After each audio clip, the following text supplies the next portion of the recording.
H-Town, what's up? You know what time it is. It's time for the best 120 minutes of your day.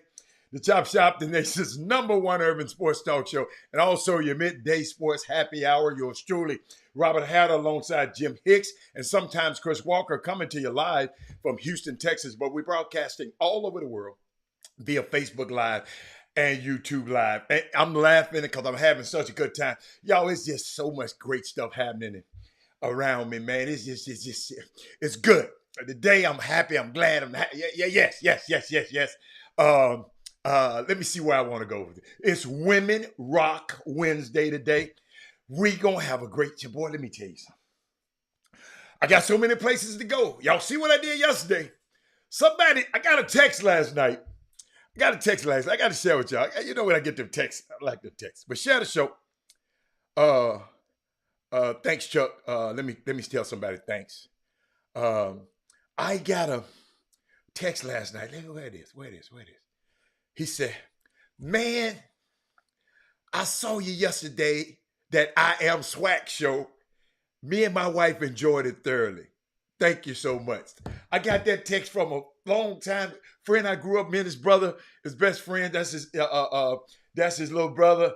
And it makes me feel good when people that really, really knew you way back then, and then they come and see you doing stuff like this. It's Jessica, it get to me. It kind of got to me today. So it's Women Rock Wednesday. Let me look for my girls today. Y'all, it kind of got to me last night. I broke down a little bit. So let me talk about my women. It's Women Rock Wednesday. Women Rock Wednesday. Let me take a look at them. Brandon Nicholson is in the building. Who else? I'm skipping over you guys. I see you. Brandy. I see Mindy Collins. Oh, Mindy. Oh, my God. She's here. Oh, don't try to tell me I don't know how to pronounce somebody's name. Oh, y'all don't know what I want to do with her yesterday. That's Mindy. Okay, who else we got? Keep going. I saw Sonia Billingsley is in the building. Dale Griggs is in the building. Karen Thomas is in the building. Alyssa Real Deal Bill is in the building. Marissa Smith. What? Marissa Smith is in the building. Jessica Brooks is in the building. Madonna is in the building. Oh, my goodness. Tamika Cryer is in the building. Oh, my girls. Let me tell y'all something right now. All the fellas, whoever, mess with me today. I got my homegirls in here with me today. Mindy told me she loved my background. Mindy don't say nothing because Dale gonna get me, Mindy. See, Mindy gonna be messy. Dale, they in the playoffs, Dale. So Dale, let Dallas make the playoffs. Then I got you, Dale. Dale, no. Dale, if y'all beat Philadelphia. I got you. I got you. I got you. She talking about Jordan. Oh, my Kester Charles is in the building. Man, my girl's in the building. I can start the show. I don't care. I don't care if don't nobody else come on. But share the show anyway. Share it because we got some interesting topics. I need my ladies today. I need my ladies today. Ladies, I'm not going to spend too much time on it, but I got to address this. It's troubling. It's troubling. You work your whole life, go to school, get an education, play, work, become a coach. Yes, I'm going to talk about the Astros, but I'm going to wait till Jimmy get here. Ain't no use in me double talking about the damn Astros because you know he going to come here talking about it. Y'all follow me? I got him in my background. Let me give you something. Before I go any further, let me give you something. I'm not neglecting them. I'm going to give you something. Let me give you something right quick so y'all won't say I am, watch this.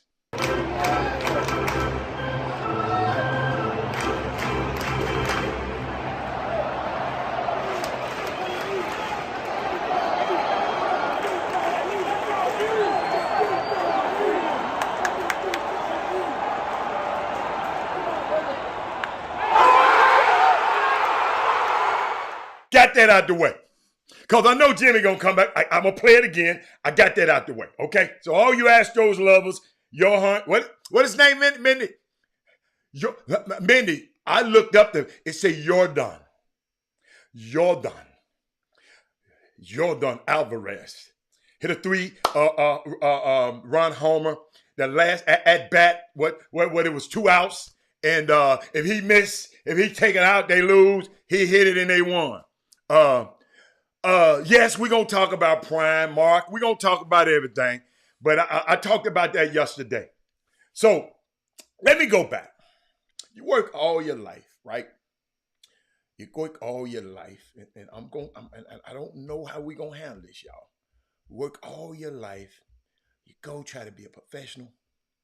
And then somebody texted me yesterday. And it was telling me about breaking news, KDISD sources confirming that Pato football coach Lonnie Teagle has resigned from his position. He was a first-year head coach for the Panthers. It was alleged that he messed inappropriate contact with a student. Gentlemen and ladies, because ladies do this too. You work hard to get a degree, become a professional. You get in a position of power. To whom much is given, much is required. Young coach, your life gonna be changed for the rest of your life. I don't know what happened. But you had to resign. Man, I don't care how well developed these little high school girls are. Man, you got to leave them alone. And I'm talking to somebody out there right now. Got to. Her mind is not developed. She's somebody's daughter. Leave them babies alone. Woman coach, because there be some teachers mess with. Leave these people alone. And that's all I'm going to say about it, man. Because I didn't want to start the day, but it's Women Rock Wednesday. That's some woman's daughter. And you are some woman's son. You're right. Same goes for the female teachers. Leave these kids alone, man. And I know it's a sickness. That's why they name it pedophile. And I didn't realize they got different kind of files. This comedian was joking about it the other day. They got different kind of, but we can't do it, man. Just can't do it. sad day that we can't send our kids to school without somebody grown messing. And yeah, these little girls frisky. Yes, sir, they are. They mess. They try to flirt. You got to tell them, get your little ass out the way. Don't do that. Don't go in no room and close the door behind you. Don't do none of that. We got to be smarter, man. We're putting in these positions. You're a high school coach at Katy High School, and you just give it away. Come on, man. I don't know. It pains me to talk about this, but I got a daughter, got a grandson coming. We got to cut that out, man, for real. Y'all. I can't defend you on this. I can't sit up here and say, "But Robert, no. I hope y'all got to realize. I hope 100 years from now, somebody watching this videotape, and it might stop them from doing it. So that's that. We're gonna go from there. I just tried to get short. I tried to put it where the goats can get it.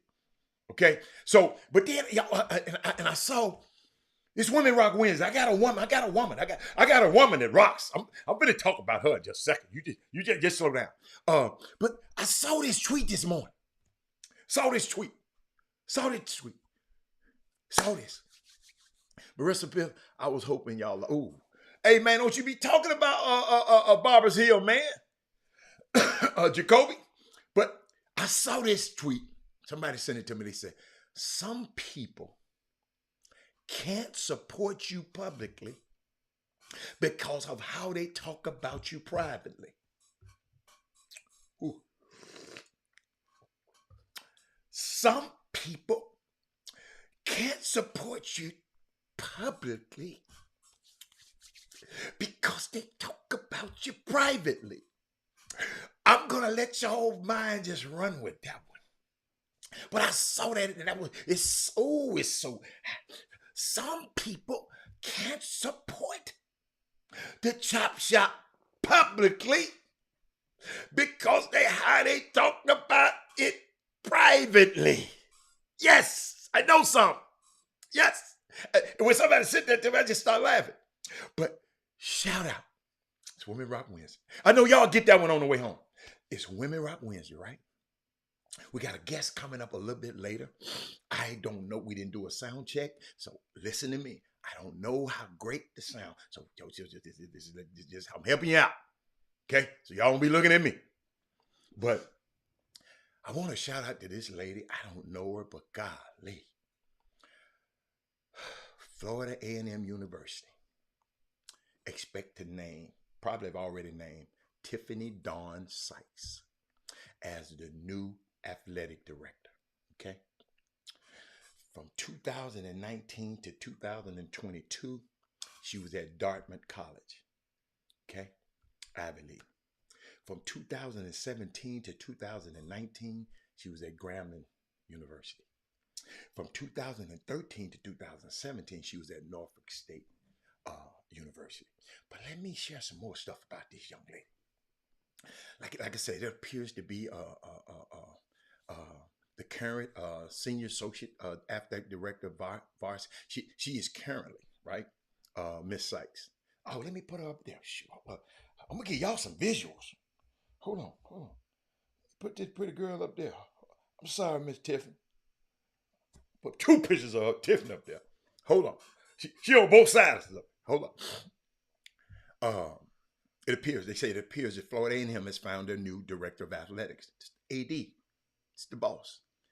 Tiffany Dawn Sykes. She's currently as the executive senior associate athletic director for varsity sports at Dartmouth University. I'm blessed enough. I don't know if y'all been there. I've been to Dartmouth for 4 years in a row. When I went to watch my son play up there, it's on the other side of the world. Oh my God. I told y'all about the trip. I used to go up there. It was dark. They had the best pizza. I don't know what the name of this little pizza place. Had the best pizza I ever had before. But she was at Dartmouth University. Has been tabbed as a new AD. She will be the replacement for what's his name, Courtney Gossa, who resigned his post back in April, and Michael Smith has served at the interim athletic director since. Florida A&M has been going through some stuff, with the athletes and with a lot of stuff. And I guess they bringing, y'all told y'all they bringing these powerful women in to straighten some stuff up. Dallas Mavericks did it.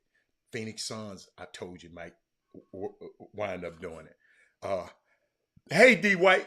But shout out to this lady, Tiffany Dawn Sykes. I wish I knew somebody who knew her. If this and our network is so vast, if somebody know this lady, I just want to get her on the show. Let me give you a little bit. So your young ladies your young women can understand her plight. She just didn't happen to just pop up and they name her AD. First as a compliance director and later being appointed to the senior women administrator. Prior to her current role, she has a long history of working with HBCUs across the CIAA, the MEAC, and the SWAC prior to that. Prior to coming to Dartmouth, she served as an assistant athletic director for compliance at Grambling, Louisiana for 2.5 years. I mean, she just did so much. She was a two-sport athlete at Virginia State University, playing volleyball and softball. This young lady, if she went to Virginia State, I'm glad I read that. I might know somebody who can get me in touch with her. But wow, she rocks. Young lady, listen to me, y'all. This is what I love about Women Rock Wednesday, man. This woman is the athletic director at Florida, Florida A&M. Shout out to her. Shout out to Florida A&M. Guess what? I think they probably coming up here because we went down there this year. TSU went down there last year, so they'll be coming up here this year. So maybe if they come up here, if they on the schedule, maybe she'll come up. We get a chance to meet her then. But shout out to you, Miss Tiffany Dawn Sykes. You rock the day. And let me give you your little hand claps, and then we're gonna get down to business. That was for her. Okay. All right. I got some for y'all. What in the news? Tell me, it's Women Rock Wednesday. Women only now. Women can tell me. Men, if you want your question asked, you got to text it to the woman and have her ask it today, okay? Women, tell me what news story, other than the Astros, we're going to talk about that you want to talk about, because I got a couple of them, but tell me what you want to talk about today. Give me some, women. Give me, let's rapid fire here today. Mr. Barnes said, what's going on at Paytow High School? The football coach, head football coach has been fired. And allegedly for inappropriate contact with a young student. So that's what happened with that. I don't know the details. I don't care to know the details. But grown men, keep your hand off them young girls. Never heard Dynasty. Wow, wait a minute. Read the high HC messing with female. Oh, okay. Thank you. Women, what questions? Give me a question. Who else I saw? Marquessa, you got a question. Who else I saw up there? Anybody got a question? No woman? Okay, I just go into what I want to talk about then. See, yeah, y'all sure? Y'all help me with this one too, because we talked about it before. I just got this morning. No. Oh, Madonna say, have y'all talked about the young lady in Dallas that was killed over one-on-one back? No, I didn't see that one. Madonna? Sports and news, whatever you want to talk about. Sports and news. Madonna, I didn't see that. Did anybody else see a young lady in Dallas was killed over a 1-on-1 basketball game with another girl? Chop Shop, give a thumb. Thank you, Anthony Schiff. Hey, if you're on YouTube, give a thumbs up. Carlos, what's going on, baby? Because we finna get to rock and roll. I got so much stuff to go on. Hey, I'm going to tell you what I love about Women Rock Wednesday. Wait a minute. Whoa. Brand. She was playing one-on-one with a dude and got shot. He shot the girl because the girl beat him. Will the Astros win the championship? I don't know. I don't know. She beat a man and he couldn't handle it. When he, hold up, let me go back. Y'all just hold on, man, hold up.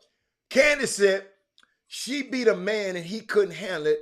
He went and dropped his kids off and came back. His kids? A grown man? Her friend beat her in a one. Her friend beat him in a one-on-one basketball. He got mad and killed her. No dude. Wait a minute.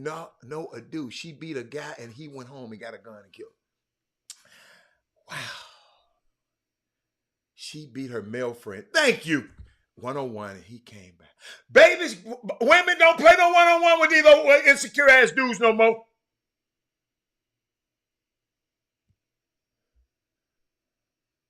Shit, that's worse than Draymond.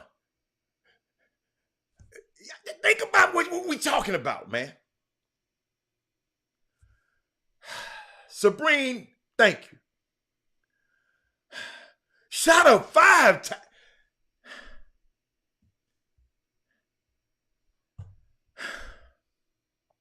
I'm just going through y'all text right now. She say I'm typing too fast.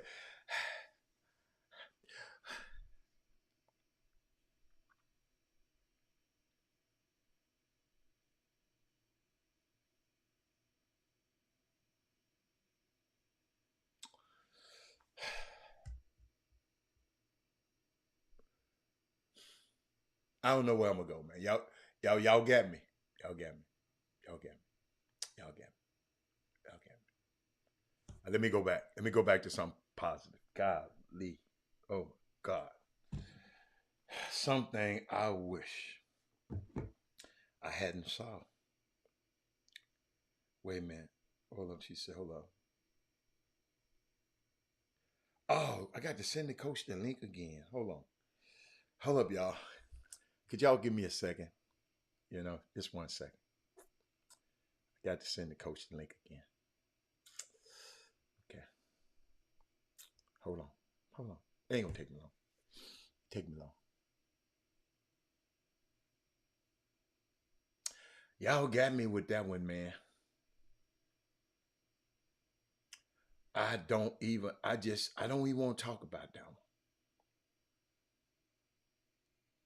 When you got me at a loss for words.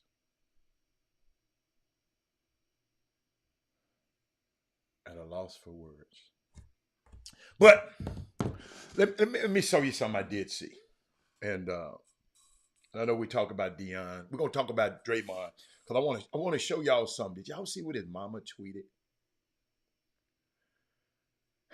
Women Rock Wednesday, y'all hold there. Women Rock Wednesday, do me a favor and call some of your other girls because I want to talk to y'all about this. I need y'all today. Y'all need to help me with this one.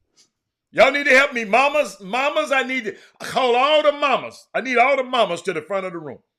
Text a friend, tag a friend, tell a friend. I need the mamas. I'm finna tell y'all what she said. Maybe, no. Maybe I need to go there. Maybe I need to go there. Then I go back there. I got to go there because I need to talk to my mamas. Let me put it. Let me put it up here. Let me put this up.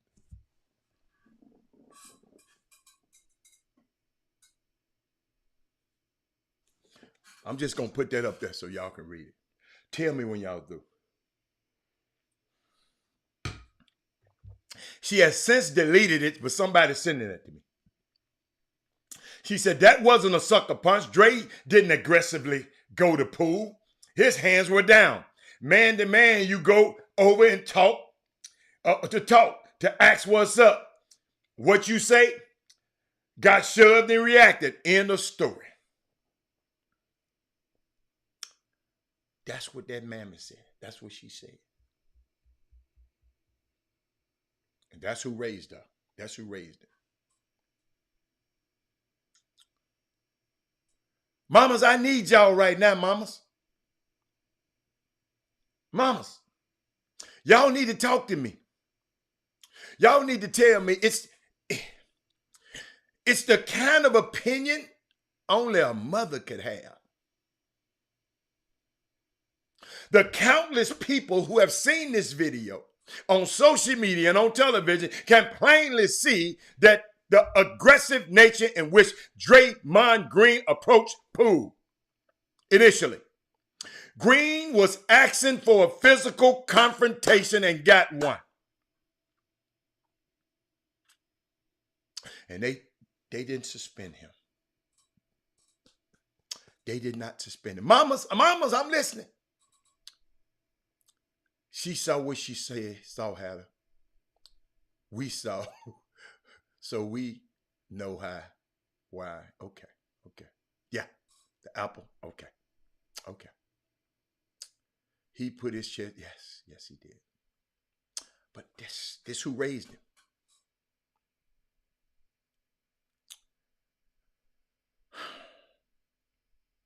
Y'all know they didn't suspend him, right? Do y'all remember when him and KD got into it? They was just arguing. They suspended him for arguing. But he can knock boogers out of a man's nose and they don't even say nothing.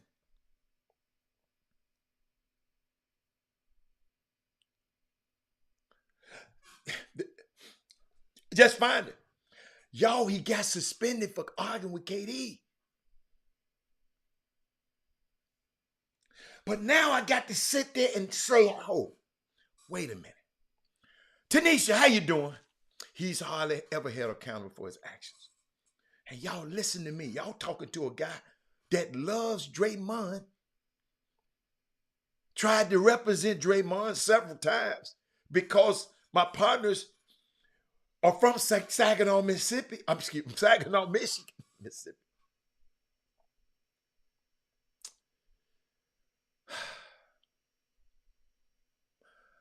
Y'all, this more than Kerr's decision. Because they had to okay this with that boy. But it shouldn't have been on him. They done went to him.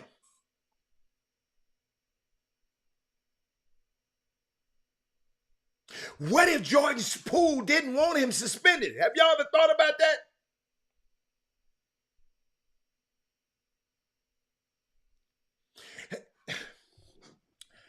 Christopher, follow me. Share the show, Christopher. Follow me, man. Y'all follow me. Y'all. What if Jordan Poole didn't want him suspended? Man, I want to win. Listen to me, y'all. Listen to me. Draymond Green, I want him on my basketball team.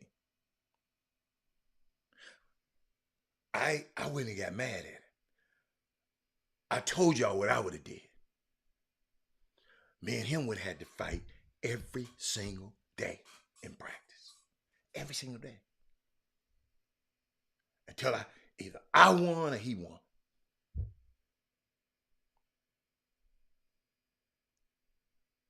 But Jordan Poole is a nice kid. I mean, he might talk stuff, but I watched him sitting on the bench last night. Had his little glasses on with class. He was sitting up there, no marks on his cheeks. Maybe Dream can't hit that hard. Hits like a broad. Excuse me, Lord. Hits like he don't hit that. Sorry, y'all. I should have said that.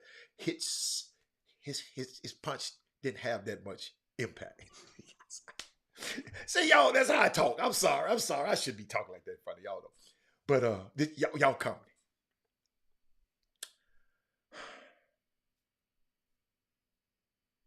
What if Jordan Poole didn't want him suspended? The organization should have taken it out of Poole's hand, Tanisha. Tanisha, don't get me.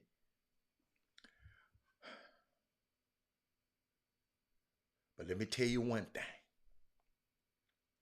Poole might forgive him. That's my teammate. We fight in practice. But y'all listen to me. I've got into it in practice before.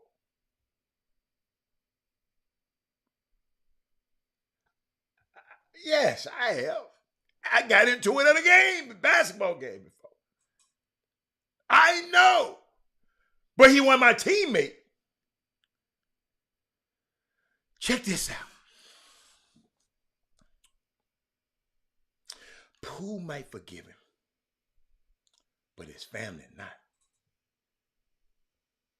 Your family ain't your teammates. Y'all know what my mamas, what my girlfriends, what my women at. Y'all know when your homeboy done got caught cheating on your best friend, I done did something to it and he did something to her. She might forgive him, but you ain't forgiving him. He dead to you. You know what I'm talking about? You see him out here doing all this dirt and he cheated on your girl. She might bring him back. But you, how? The tension in the family room, we already know his mammy crazy. She just put it up on what you call him, D. White. She just put, let me put mama back up there. So yeah, just in case somebody just came on, hold up. Mike, you know, some people come on a little late. Y'all be busy. I know y'all be busy. This was Draymond mama tweeted and tried to take it down. They told her to take it down and she took it down. But guess what? I got her.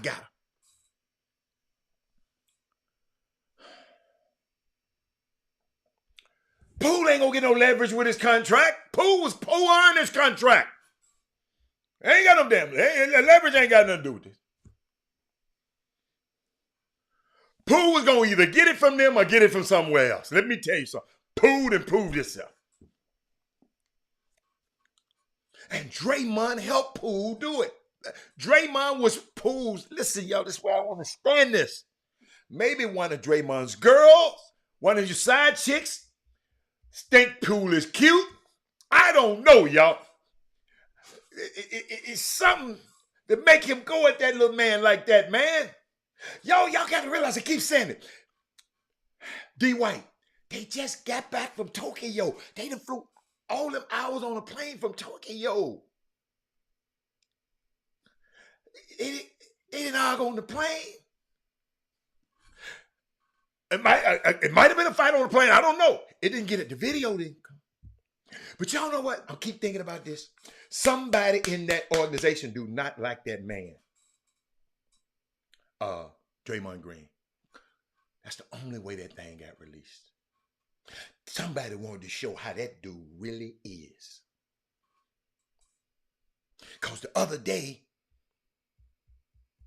we wasn't condemning him as much until we saw that video.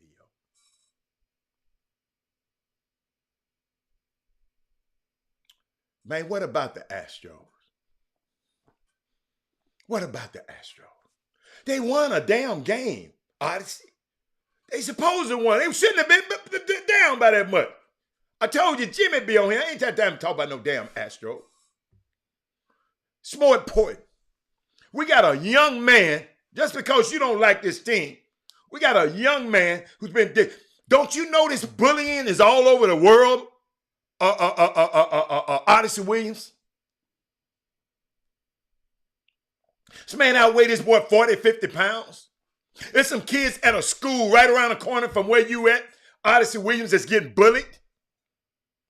Yes, we talking about this. We talking about the principle of the thing. This ain't about no Draymond Green.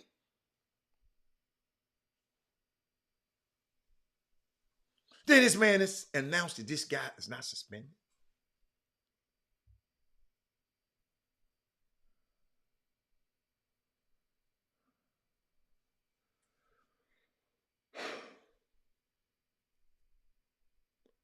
I appreciate the thorough process to come up with the best outcome for your organization. I'm smart enough, man. I'm a businessman. But what message is going to come out to our young and impressionable athletes competing every day? Will Draymond address this in public and condemn or condone it? What are the consequences in the future? See, these are life lessons. We got one person on here thinking I'm talking about Draymond Green. This ain't about Draymond Green. I have a responsibility over here, Odyssey, to give a message. You can take your ass on any station and anything and all them people and go to the newspaper. They can talk about the Astros all day long. But these are our brothers here. We got two coaches can't shake hands after a loss. We got guys going back and forth on Twitter with each other. Grown men. And you telling me you want to talk about the Astros? Whose owner that told you I'm going to fire your black coach if he don't win the World Series. And if he win the World Series, that's the only way I'll keep him.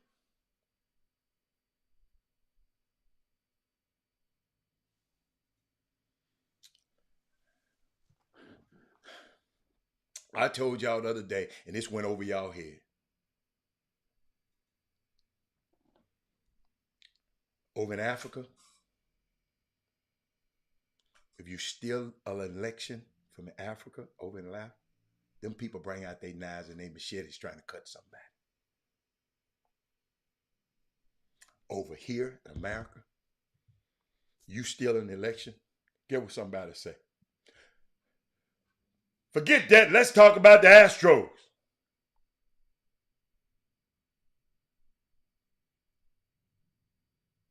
Got to do better, y'all. We got to do better. We got to do some of this right here. I was watching Jackson State football team a lot last year. They had a wide receiver was unbelievable last year, named Malachi Wideman. So I'm pivoting. I go and start analyzing and calling the TSU games. And Jackson State played. We played against Jackson State. Malachi Wideman was on the basketball team also. Okay? On the basketball team also.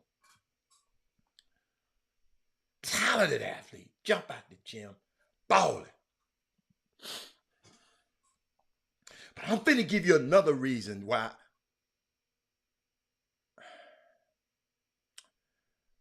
I hope Deion Sanders is not going to leave Jackson State anytime soon. Malachi Wideman, best wide receiver last year, best wide receiver this year, played basketball and football. They allowed him to play both of them. Check this out. Deion suspended him, Malachi Wideman, his best wide receiver. His son is up for the Heisman. Deion's son is the quarterback. And he suspended his son's best target. So when people like Chris Walker and them come talking negative about, and all these old negative people talking about he ain't swag and he ain't this, it. Check this out. He suspended the best wide receiver on his team, who his son throws for, and his son is up for the Heisman. Y'all got to hear this. He said Malachi wasn't hitting the books like he should have. He said, I met his mom and me and the mom bonded. Prime said, Malachi's like family to me. Malachi is like my son. I can't let him fail. I can't let him throw his life away. Mamas who sending these kids off to these colleges. Listen to what this man's saying to this boy, his best wide receiver that can help his own son be a better player, and he suspended him. Prime loves Malachi. Prime loved his players. Malachi, at the moment, didn't understand the suspension. He thought it wasn't fair. But in the long run, he'll realize what Prime is going to do for him, ladies and gentlemen. Character will carry you farther than your football career. We all know Malachi is one of the best wide receivers on Jackson State team. I don't think y'all hearing what I'm saying. But that's not the point. Football only lasts for a moment. Basketball only lasts for a moment. After football is over, you have to conduct yourself as a young man. You got to handle your business and show some character. This is what Prime is trying to instill in him. And he did. Stuff like this is priceless. A lot of young men don't have people like this around the mamas. They got the Tommy Tubervilles of the world. Shout out to who sent me that last night. Somebody sent me something last night. Shout out to Doug Smith. Doug Smith said, how are you on it? I said, what? They had a whole spaces on Twitter last night talking about the subject that I was talking about yesterday, about Tommy Tuberville and us sending our kids to these coaches. And guess who was the guy who was over the spaces? Just guess. Uncle Luke. Luke Skywalker. What's the song he was? What's the name of some of his songs? I forgot something. I forgot his name. You know Uncle Luke.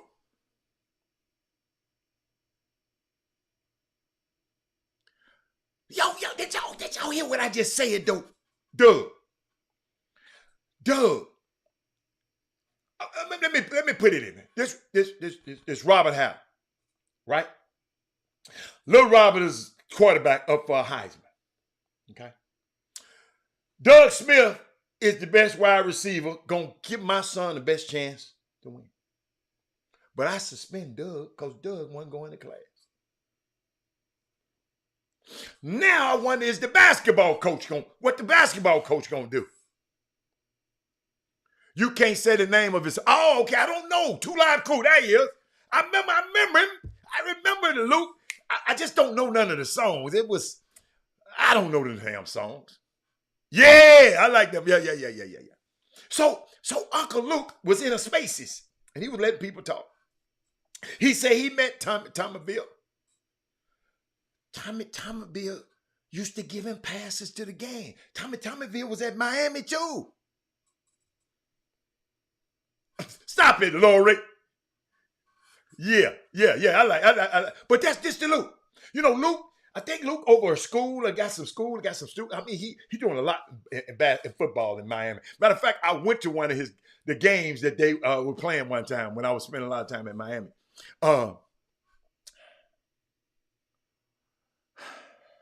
Hey, y'all. And listen, I'm just talking to the parents who gonna hear it, because I know some of y'all ain't gonna hear it. Oh, he's a head coach now, see? At the high school. See, we got to stop committing to some of these teams, especially the SEC. I gave y'all a whole thing about, maybe I need to bring up about the SEC. I don't even call it the SEC. Everybody know what I call the SEC. Slave economic concerns. That's what I call it.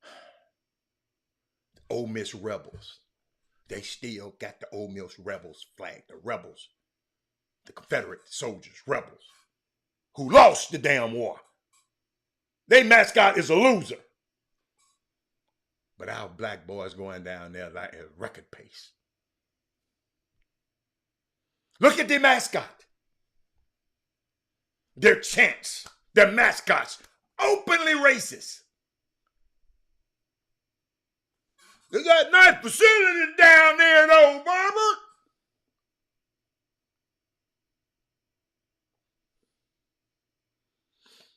The fraternities at Ole Miss. saying there'll never be an N-word in their fraternity.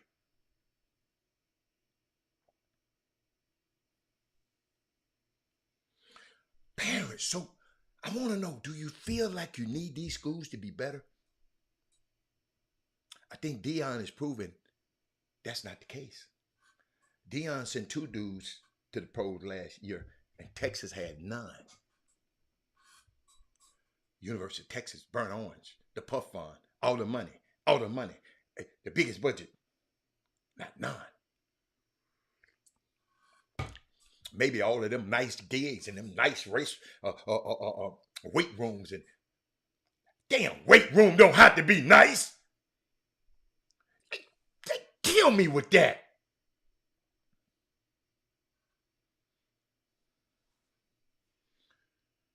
The weight room got the weight room, the weight room. You can't take that weight room to the bank. You can't take that weight room with you. You can't come in there when you're done with your ass. And you never know who racist out there. It's hard. But we got to stop buying their product. Y'all got to remember, ever since Travis Hunter said he was going to sign with Deion, the Florida State fans, the white ones that where he come from, they turned on Deion. All kind of hate mail, all kind of, they turned on him. The best athlete ever come out of Florida State. So if you know they'll do him like that, what they going to do to you? I ain't forgetting about these Texas schools, son. Y'all know I talked about them enough. I ain't forgot about it. Doug, we got to stop buying the product, parents. Your son going somewhere else don't mean he gonna be no pro. Your son going to Texas don't mean he gonna be no pro. Texas A&M don't mean he gonna be no pro. Everybody don't make it off them teams. Stop buying the product.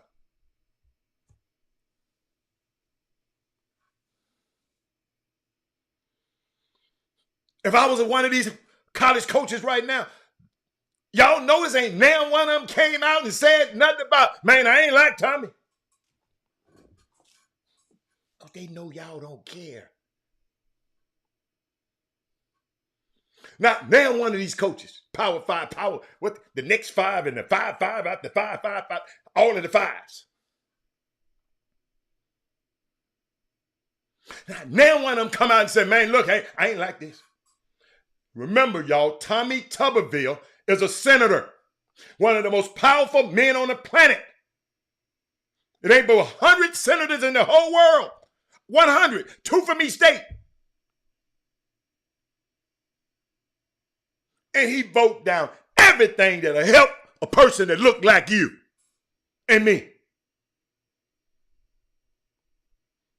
You do what you want to do, but I just want you ain't gonna never say, well, I wasn't educated to that. Yes, you are. Yes, you are. I hope you're here today. They ain't got to talk politics. They just got to say, man, I'm not like this dude right here. I remember Dabdo had some old crazy t-shirt on one time. Ladies and gentlemen, we're buying their products.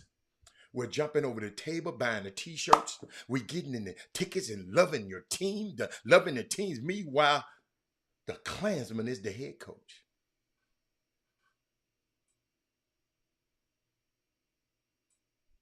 Yes, in case you don't know what the hell I'm talking about, in case you didn't listen to the show yesterday, in case, just listen to this. Some people say, well, they're soft on crime. No, they're not soft on crime. They're pro-crime. They want crime. They want crime because they want to take over what you got. They want to control what you have. They want reparation because they think the people that do the crime are owed that. Bullshit. They are not owed that. Did y'all hear that?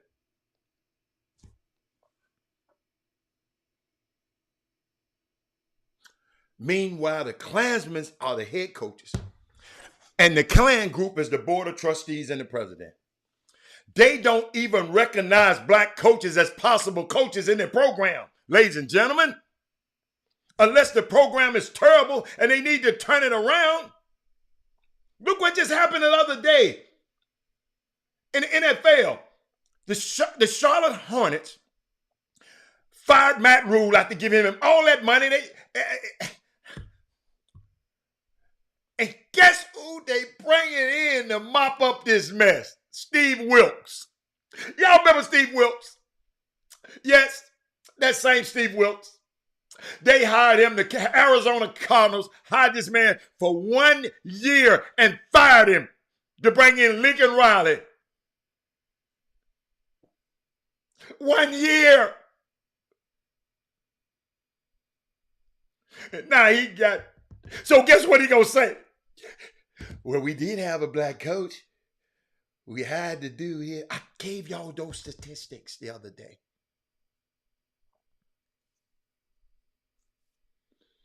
All I'm asking you to do is open. I don't want your blood to boil. I don't want you to boo. I want you to vote. I don't want you to get mad. I want you to think.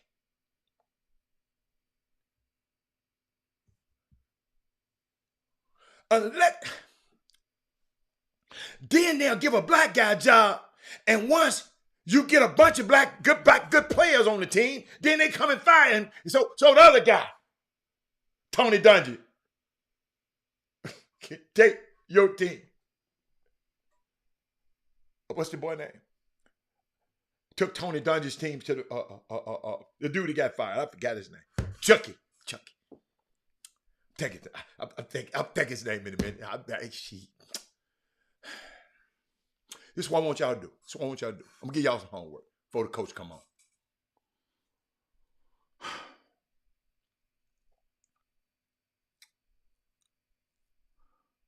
I'm going to give you a little homework.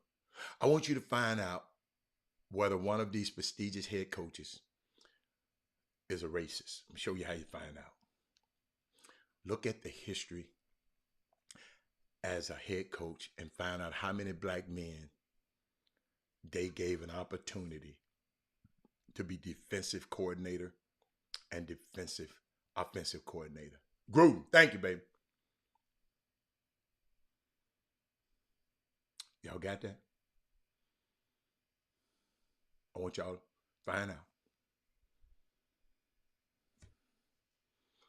And there you'll find out how they feel about black people. This Luke giving me all these information. This ain't for me. I got this from Luke last night.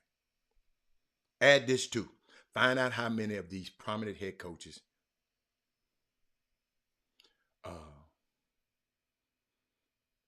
just gave an African-American coach opportunity to be offensive coordinator, defensive coordinator, and quarterback coach. That's key. And listen to me. I got another one for you. Luke brought this one up. He said, then I want you to find out who they gave an opportunity to offensive coordinator, defensive coordinator, or quarterback coach who had a black wife. He didn't go for her. He said, and got a black wife too. A black man with a black wife.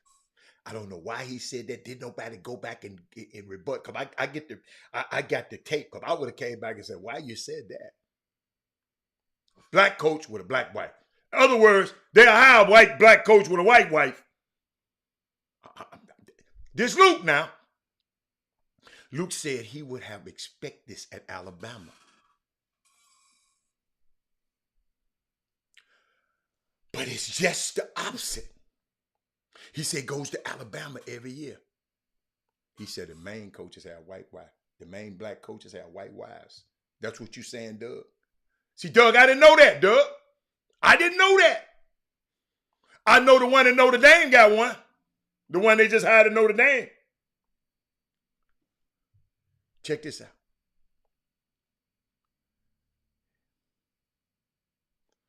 He said in Alabama, it's just the opposite. He said there are more black people working in the office at the University of Alabama football office not counting the coaches, than any other entire football team he done seen in 17 years of being in coaching. Alabama, Nick Saban, y'all know I've been hating on Nick Saban.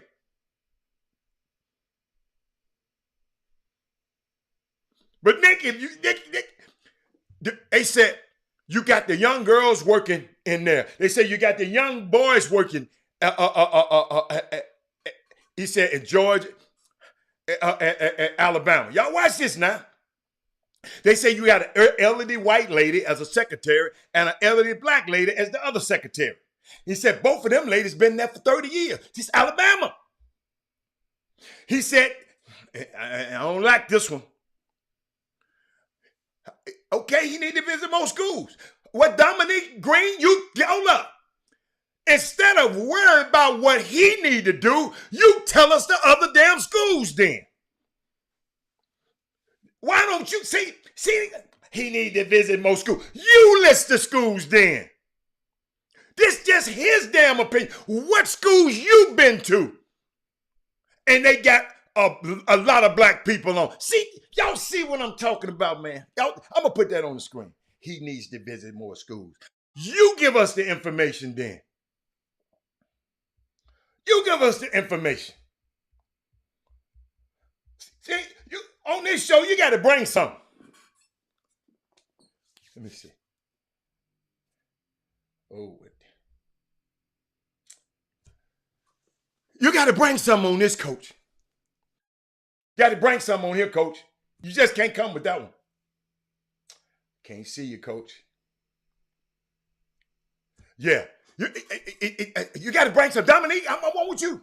I want you to come and tell us. Don't just get quiet right now. You put that up there.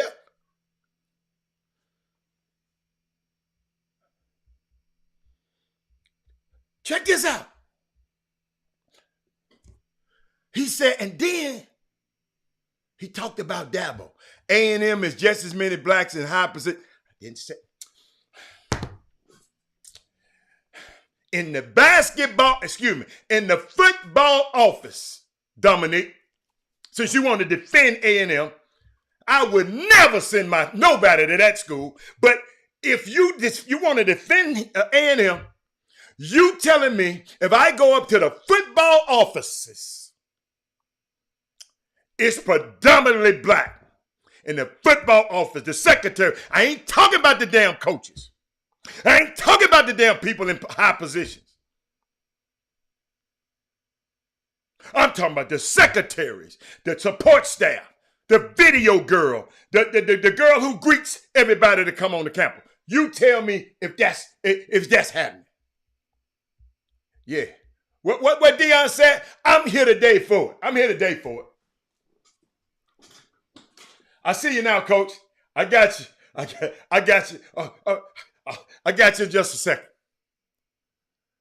I ain't talking about no student education. Listen, coach, just sit there and watch for a minute. Coach, Uncle Luke, got football teams, so he been going visiting schools all over the country. He said, Alabama got more black support staff, not the coaches. I ain't talking about the coaches. Every school got black coaches because they got to get black players. Secretaries and all of them people in the office. Than any other school. I said, what? Blew me away. I said, Alabama? Now I can get back to what I'm saying. Because Dominique Green, I think you misheard what I said. So then, I don't like Dabo. So he said, Dabo. Dabo.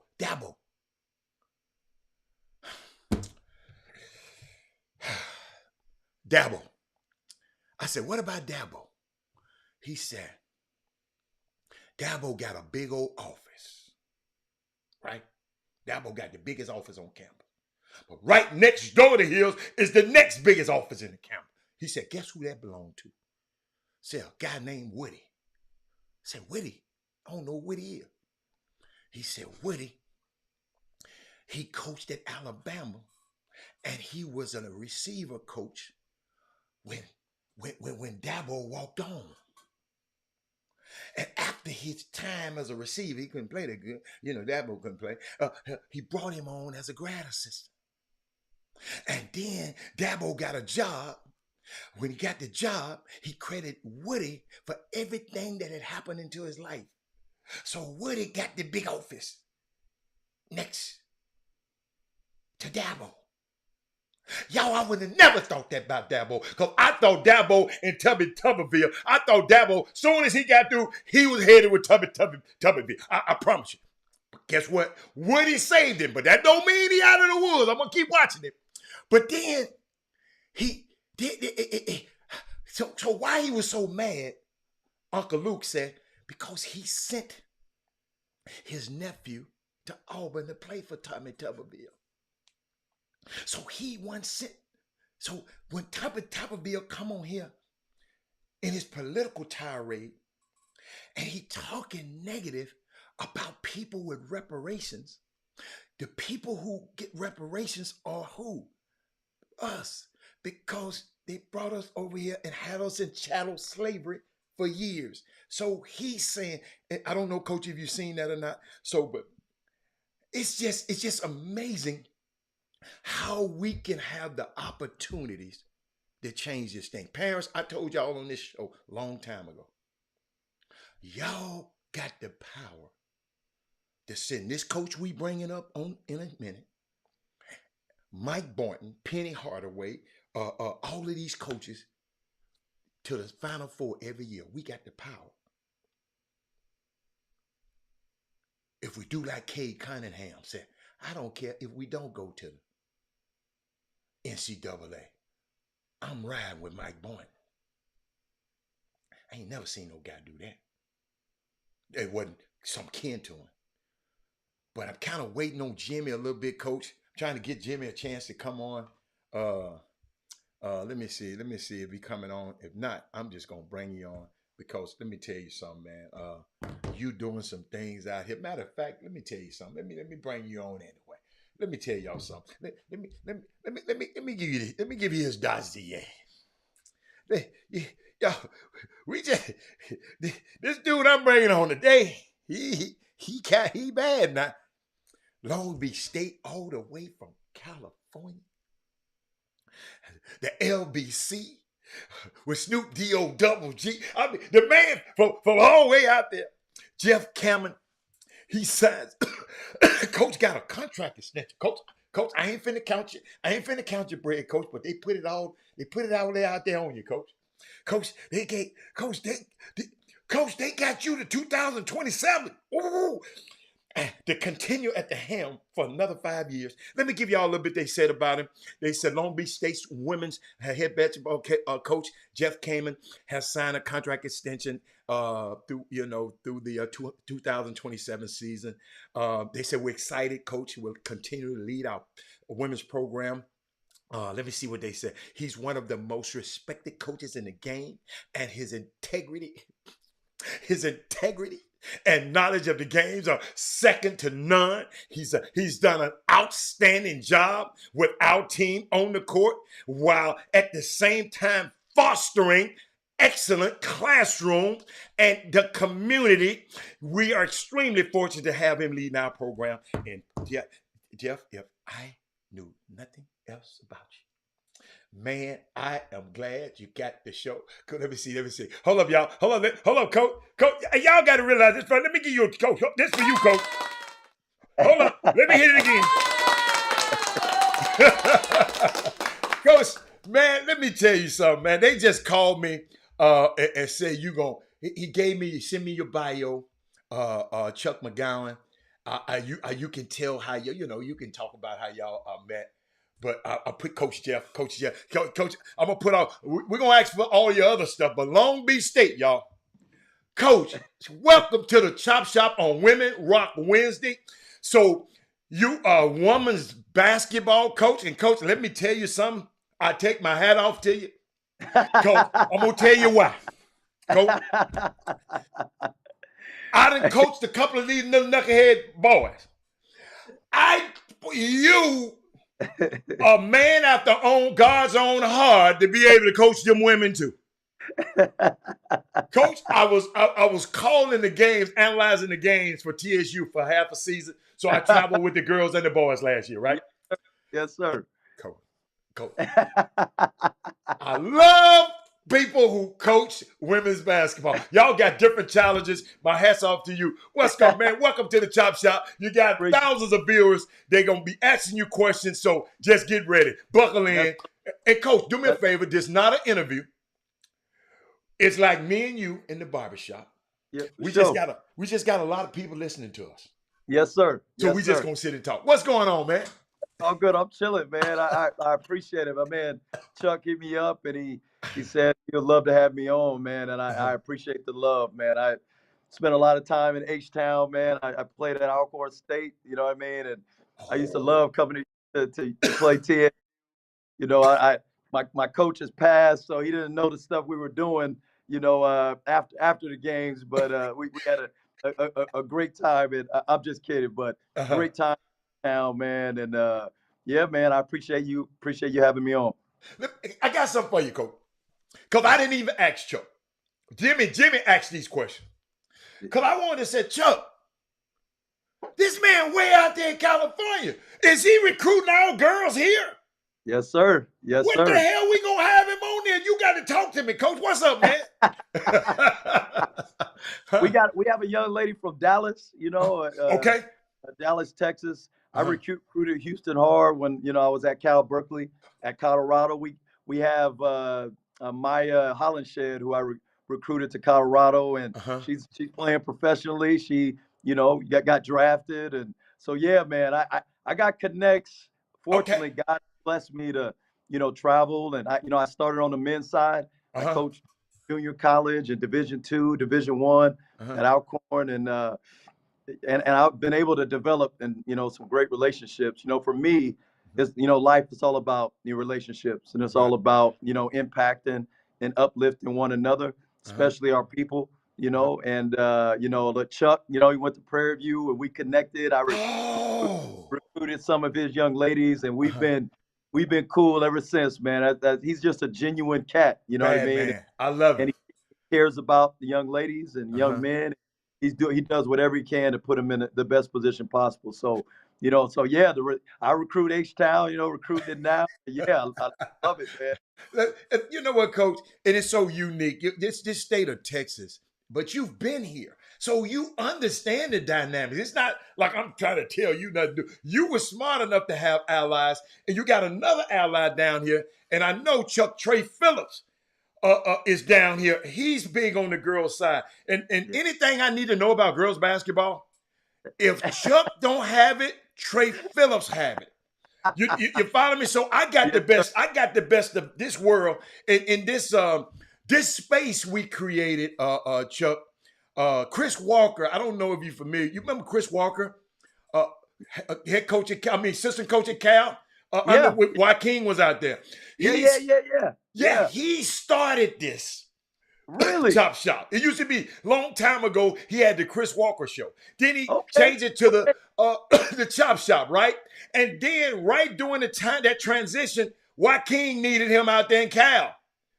So he needed somebody to take over the show, and Jimmy and I just said, okay, we can't let this go away. Because what if me and Jimmy said, man, forget about this? You wouldn't be on here talking about it. You wouldn't be on here the show today.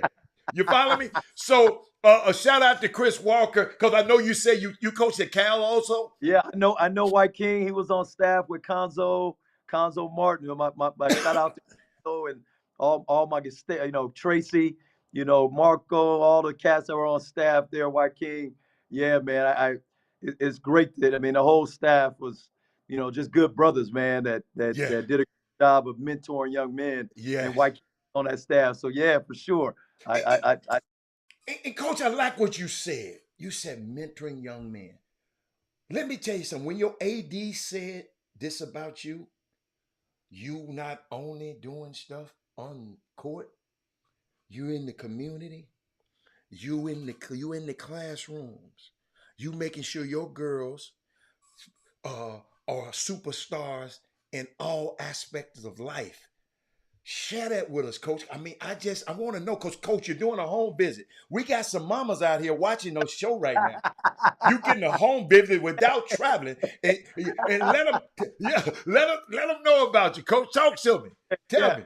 I mean, it's bigger than basketball. You know, Right.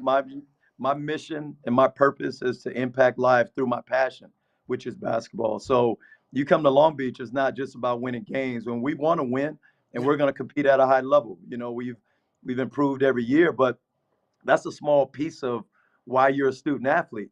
And I think that you know, it's not valued enough. I understand the NIL, and I think our young men and young ladies, they should be compensated based on, you know, the political and, you know, the bureaucratic side of things. But I think being in a college environment teaches you so much about life. You know what I mean? And, you know, the life lessons you learn from being a student athlete Right. Helps to prepare you, you know. So for us, it's about impacting lives, you know, and empowering our young women to know who they are, you know, as Right. women. Not bas- your value is not in just bouncing a basketball. It's in Right. who you are as a woman. So we that's our we have goals obviously, but our mission is to be the best we can be, you know, on and off the basketball court. So yeah, we hold them accountable, you know, and we on and off the basketball court, and we get in the community and we give back, servitude, giving back. We're not entitled, you know. It's Right. about making sure that you pay it forward, and you know, you give to people less fortunate, and you show have an attitude and show gratitude for what you do have. You know, and Right. everyone's situation different. Right. I've coached men and women that come Yeah. from some tough but that's no excuse. You know, we're not going to use that as an excuse. My parents come from the South. You know, they come Right. from civil rights. You know, Right. they come Right. from not having. You Right. know, so Right. they didn't allow us to have an excuse. You know what I mean? You're going to get an education. You know, you're going to, despite what, you know, They we know say. it is. You Yeah. know what we know it is, right? Right. In our society, Uh-huh. that's not an excuse. Figure Right. out how to you know, make a way in this world. And you know, we, you know, and I come from a big family, man. It's Uh-huh. 5 sisters and 2 brothers. So you know, all of us have gotten an education, and my parents, you know, they established that from day one. You know, we're in education, so you know, there's no excuse. You know, Right. you Right. know, we're gonna do it, you know, with you know, the right way, but we're not gonna let anyone tell us that we can't get it done and we can't make a difference. So that's what I brought to this program, and Wow. thank God that, you know, I'm around people that, you know, allow me to be me, you know. Yeah. And Yeah. we gotta, you know, we have to do things a certain way, especially being African American male. And Right. you know, it's not easy. No, You know, sir. there's a lot of landmines that, you know, you gotta have awareness and, you Right. know, you attack. But Uh-huh. you know, I'm not gonna go away from my conviction of Right. building people. You know, so when you come to Long Beach, that's what it's about. You know, you're not just gonna win basketball games, but you're gonna grow, you know, as a young woman. Coach, one of my mottos I used to give my sons, and I got it from a pastor a long time ago. He said, "We're building people to shape the world." Ooh. You can steal it from me, Coach. You can steal it from me. Yeah, I'm gonna give you that one, Coach. And Coach, that's what you're doing. I'm listening to you. You big Coach. I know young ladies. I'm traveling in the airport. Young lady basketball players are different than the men, Coach. You gotta understand. I done flew on a plane with both of them.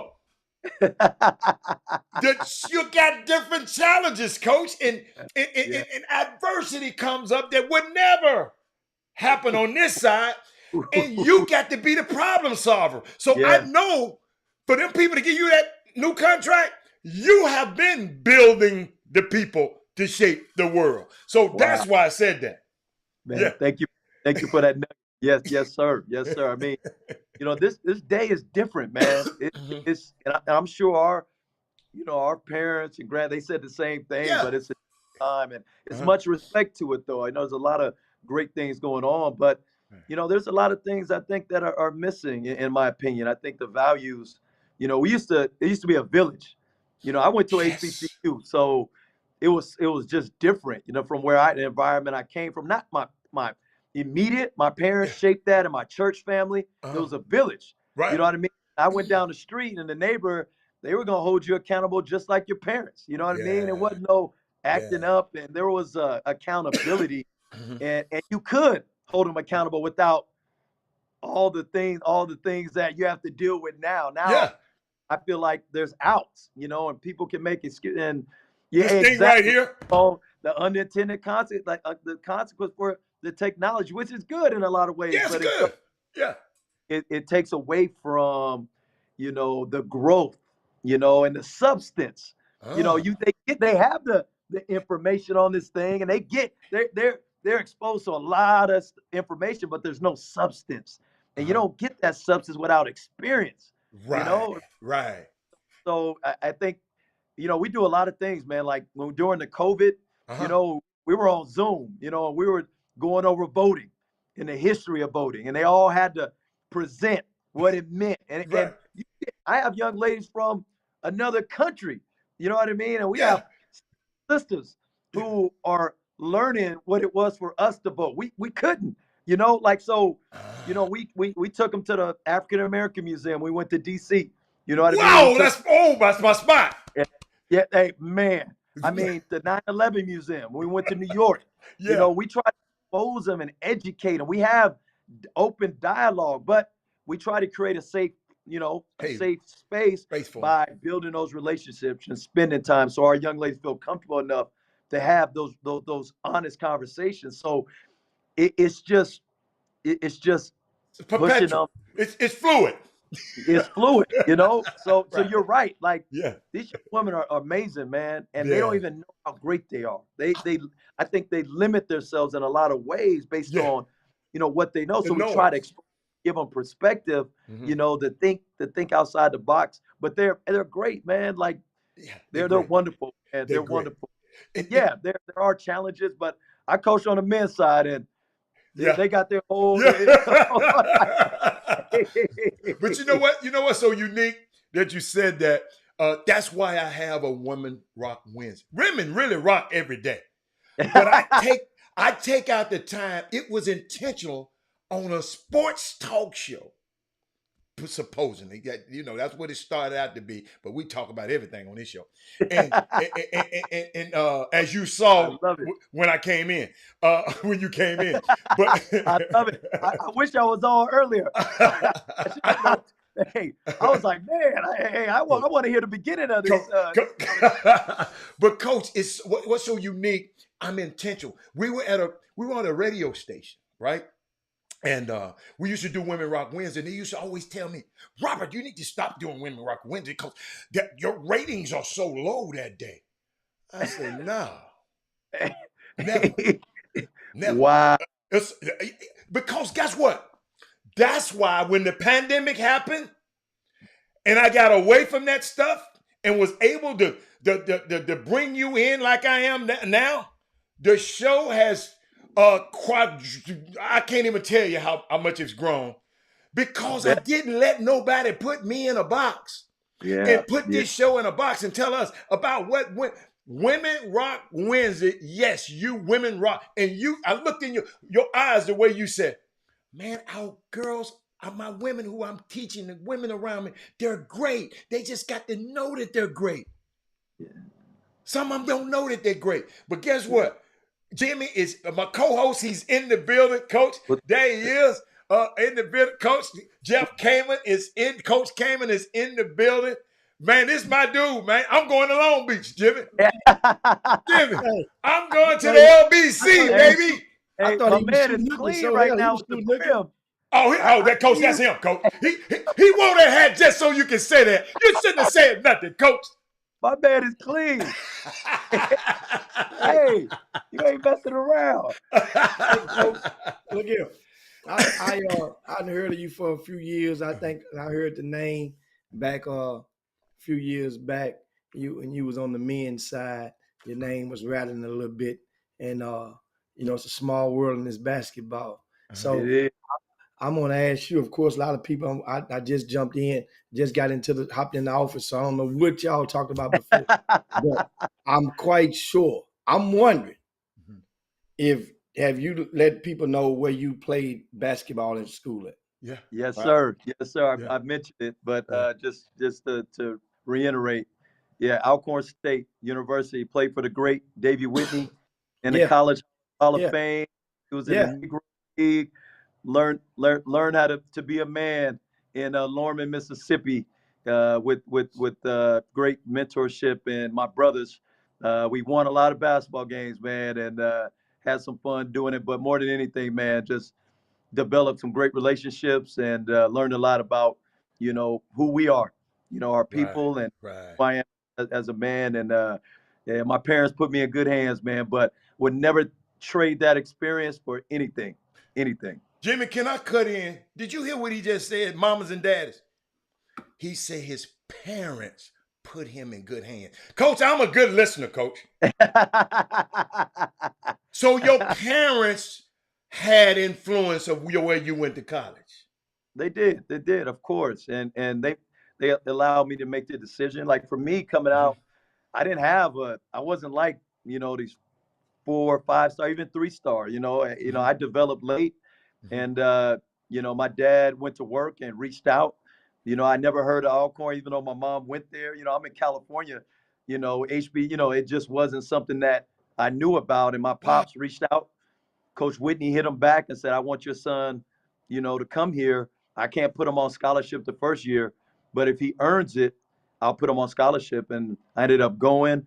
I earned a scholarship and I ended up, starting all 3 years, and we went to the tournament twice. My first year when I set out and won the league, and but I had to earn it. You know what I mean? And I had an opportunity to go somewhere closer to home, but I took a shot. I bet it on myself. And I wasn't the most talented, but I had toughness and some dog. You know what I mean? And I, loved the game. I thought the game at a high level, and I wasn't going to be denied, and it turned out to that God, he had that in his plans for me. So, I'm blessed. so Jimmy. I wanted to ask you something that can be very teachable. So you got in there as a freshman, Mhm. Yes, sir. as a walk on. Yes, Right. sir. Can you pull back the layers? I know times have changed, but some of the things, the game is still the same. Times just didn't change.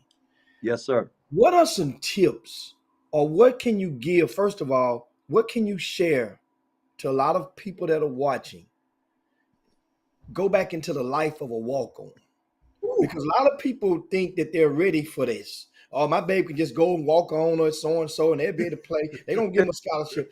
Take us through the life of a walk on. It's September, it's October right now. You're about to start practice in a couple of weeks. The life of a walk on, describe it to us. I mean, and we're not meant to scare you guys. Just want to give some of y'all the real, because some of your kids, you may think that they're ready, and being a walk on is like it's like being online for a fraternity for 6 months. Not you underground. I mean, it's saying it's like being underground. Yeah. You got to so take us through it. Let us what's how is it a walk on experience, especially at a HBCU as all. Yeah. I mean, for me, my situation was a little different. I came in and I didn't know much about the eligibility center. Back then, it was called the NCAA Clearinghouse, as you guys know. Mhm. And the rules were different, but similarly, my parents weren't educated. Mm. So I go there to be a walk on, Mhm. and it turns out I'm not even eligible because I didn't have a math class Yeah. that, so I ended up having to sit out that year, right? Ah. And not I couldn't Prop even be 48? Was it a Prop 48? yeah, Prop 48, Uh-huh. So I couldn't even be affiliated with the team though, because I was walking on. So Wow. when I walk, the first thing is to really educate yourself on the process, of the eligibility center and all the things that you need. Obviously, women's basketball is a little different because they're more a little bit academically inclined and they're a little bit more prepared. But to educate yourself on all the things you need, because there's a lot of coaches at the Lord that they don't share that information, and they Mhm. don't guide their players through that. Mhm. But to sit out that year, I mean, you're away from the team, and you have to motivate yourself. You have to be on your own grind. So Wow. my first year, I was away from the team, but I was in the gym by myself. They didn't turn the lights on. I was in there with the lights off. I should say break in the weight room, but I found a way in the weight room. Right. You know, Right. try to hoop with the team. The coaches will say, nah, you can't, you know, you can basically, nah, get out of here. You ain't part of the team. Right. You know what I mean? So I had to go hoop in the we call it the old gym. Right? I had to go hoop with the regular. Yeah. So I had to intramural. You were the intramural captain. That's it, right? Yeah. I had to be self-motivated. And in my mind, I'm carrying myself like I'm a part of the team, right? Mhm. But my humility and just having awareness is that it's gonna take a lot for me to even. So I gotta work twice as hard. I can't Right. do the bare minimum. Right. I gotta get up when they're sleeping, right? I gotta do all the little things that they're not doing. So then when it was time for me to try out that next year, right? I gotta be the first in a mile, right? I gotta be the first in the weight room. And then even then, I'm not getting the reps. The scholarship are getting. Mhm. And I can't complain, Mhm. right? Because I gotta prove day in and day out that I could measure up. And sometimes you have to do it with getting less. You're not gonna get the same reps. Right. You may not. My first trip, I ended up making the team. I felt like I was doing well. I didn't even travel my first trip. They went to New Mexico. I was sitting at home. I didn't even know that everybody didn't travel until they said, "Yeah, this is the travel roster." Team. Right. Yeah, you not on it. You Right. know, and that's with doing everything they're doing and more. Right. You know, so some people think that because I'm doing these things that I'm entitled for a fair opportunity. It's not fair. It's not. No, you have to constantly every day show that you can measure up, or you got to outplay people every day. Every day you got to outcompete and show that you can get on the floor. And even then, your role may be to just be a great practice player and a great teammate on the sideline. Right. Not having, bad body language, not, having bad energy, staying consistent with your attitude. My dad used to always tell me, just stay the course. Stay the course. Other people are going to drop off because they're not going to do the little things, right? The monotonous things that what it takes to compete consistently at that level. And he was right. Some people didn't get their grades together. Some people weren't coachable. So slowly but surely, as the season went, I got more and more opportunities, but I had to wait my turn. And I had to continue every day to do the little things and even more than the scholarship athlete, So it's a grind, it's a grind, but you gotta believe in yourself and you have to be consistent, but you also gotta be realistic. You may work just as hard as anybody, even more, and you still not get the opportunity to get on the floor. But you still have to stay the course, be a good teammate, and learn all the things from going through the process that's going to help you be a better person. So you may not get what you want as far as being on the floor. Everybody doesn't get this. There's few that have the opportunity that I have. It's just not realistic for most. But it doesn't mean that there's not value in the things that you glean and you learn while going through that process. Coach, There's the value in that. Coach, what I was thinking about? Coach, you was from California, came all the way to Lorman, Mississippi. Yes, sir. You wasn't allowed to be with the team. Nope. You had to get it out the mud, Coach. Yes, sir. I've been to Lorman, Mississippi. I was trying to recruit Steve McNair. Coach, I spent so much time down. My phone didn't work. Nothing work down there. And I spent so much time down there, Jimmy. And this is a California dude in Mississippi. Man, Yeah. that's a story right there. Yeah, I mean, and he's explaining, and I hope a lot of you parents out there watching and taking notes and understand it's not easy. The moral of this is that it's very difficult. Yes. To overcome many of today's expectations of walk-ons, thinking that you're just gonna walk in there. You have to eat at a different time, or you got to pay for your food. The scholarship players, they have the things and everything, and they go right on through their account, whatever. Your account is a different account. Yeah. Oh yeah, you're waiting in line. Yeah. You're You waiting in wait. line. Yeah, yeah, yeah. I For used to hate everyone to see else, them you got people waiting priority in line down there. registration. You got to go to financial aid yourself and wait. Yeah. You ain't. Yeah. When I got on scholarship finally, I was like, man, I don't got to wait in line. You know, I don't gotta. Hey, I get pregame meal. I was just fortunate enough, to be honest with you, when I got a sweatsuit. You know what I'm saying? I mean, to not have to go through. I mean, I'm still, paying off some loans that I needed for my first couple of years there before I got on scholarship. You know what I mean? Wow. Like, Wow. you're right. Yeah, but you know what? How bad do you want it? And are you okay with the situation? Are you okay with the experience if you don't never get on the floor? Because that's what I was facing, and that's reality for most scenarios as far as walking on. And So you have to know that going. Not that because I'm different. Walk-ons come here. I come from a different place. But most coaches that I work for and most walk-on, you're coming there to be a practice player or just be a part. You're probably not going to even get an opportunity at most places. Here, because I came from that, you'll get more. But even with that, you got to work. So I want to ask you, Coach, and you just tuning in, guys. We want to ask you to share the show, if you would, right now on all your social media platforms. We're streaming live, Facebook and YouTube. You guys in the Boom Boom Room, I see some of you. I see you, Dominique Green. I see you, Sonia Billingsley. It's Women Rock Wednesday. I'm acknowledging you. As soon as you say something on one of the feeds, we're going to make sure we give you a shout out so that we see you out there. Now, meanwhile, we have Jeff Kamen. He's the head women's basketball coach at Long Beach, right?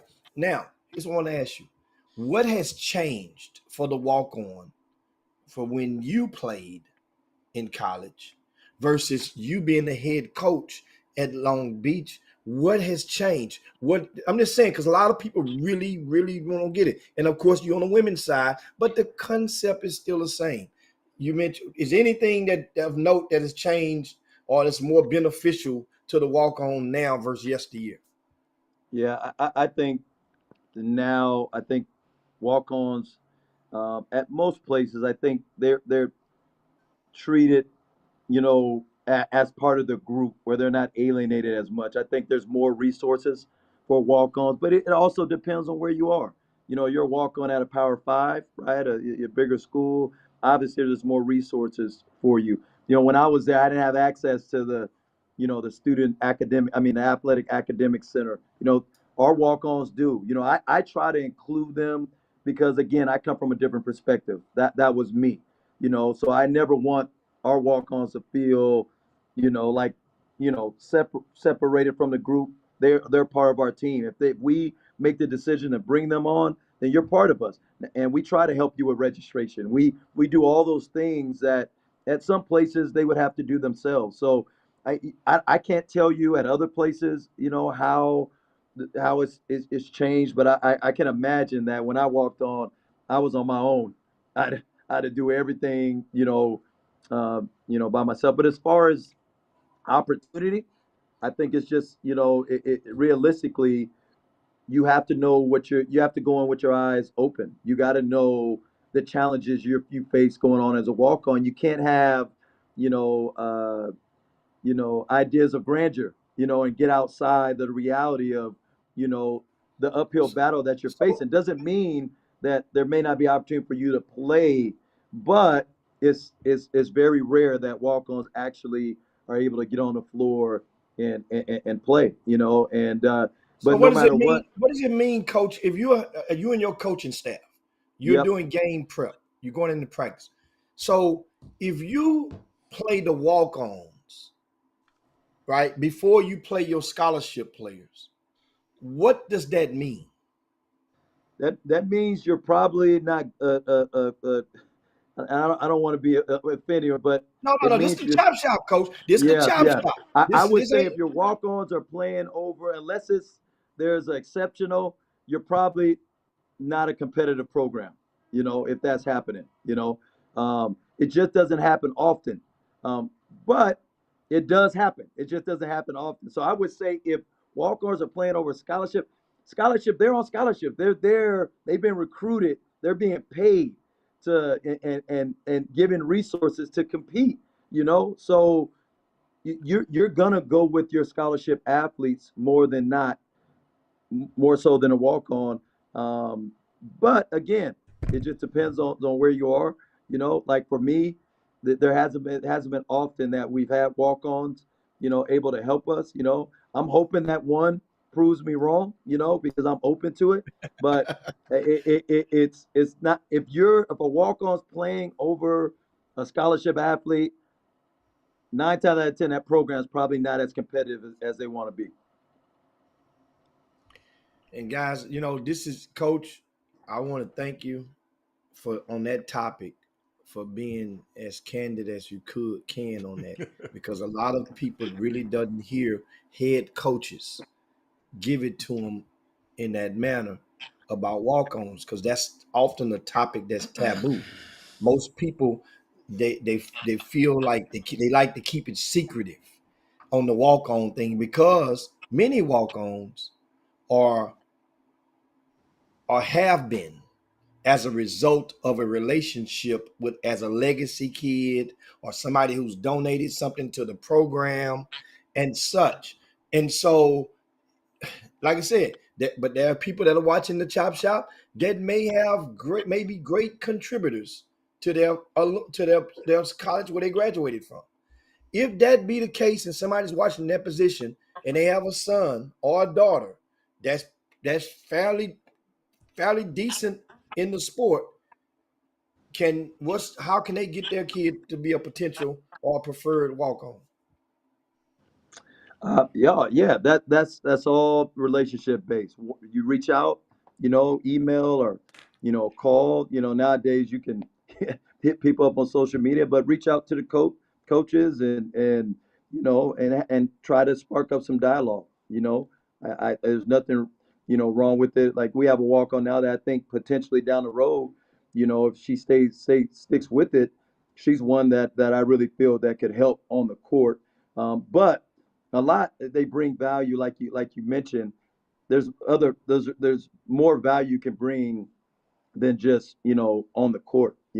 So I would say if that's the case, is to reach out and have dialogue. And I think if I'm being honest, a lot of coaches that I've worked with or worked for, I think people are nervous about taking walk-ons because there's a feeling that if they aren't able to play, then they don't have great attitudes at times, or they're bringing a certain energy that affects the whole group, and again, I get it. I'm trying to be honest Yeah, without being offensive right. but just being honest. No, if you decide to do it, we just, the expectation is just continue to have a great attitude. Sometimes things don't work out the way you want them to. We have to make the best of them, and I think everyone would agree.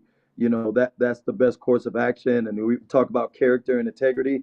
You know, I wish I could have got recruited at a high and things would have worked out for me right away. It didn't. So I had to keep a good attitude and continue to work. So but yeah, if you want to be there's young men or young women that want to be a preferred walk on, they just want to be a part of something which is awesome. Then reach out to that school that you want to be a part of in that program, and I'm sure that coaches will engage in that dialogue with whether they allow it.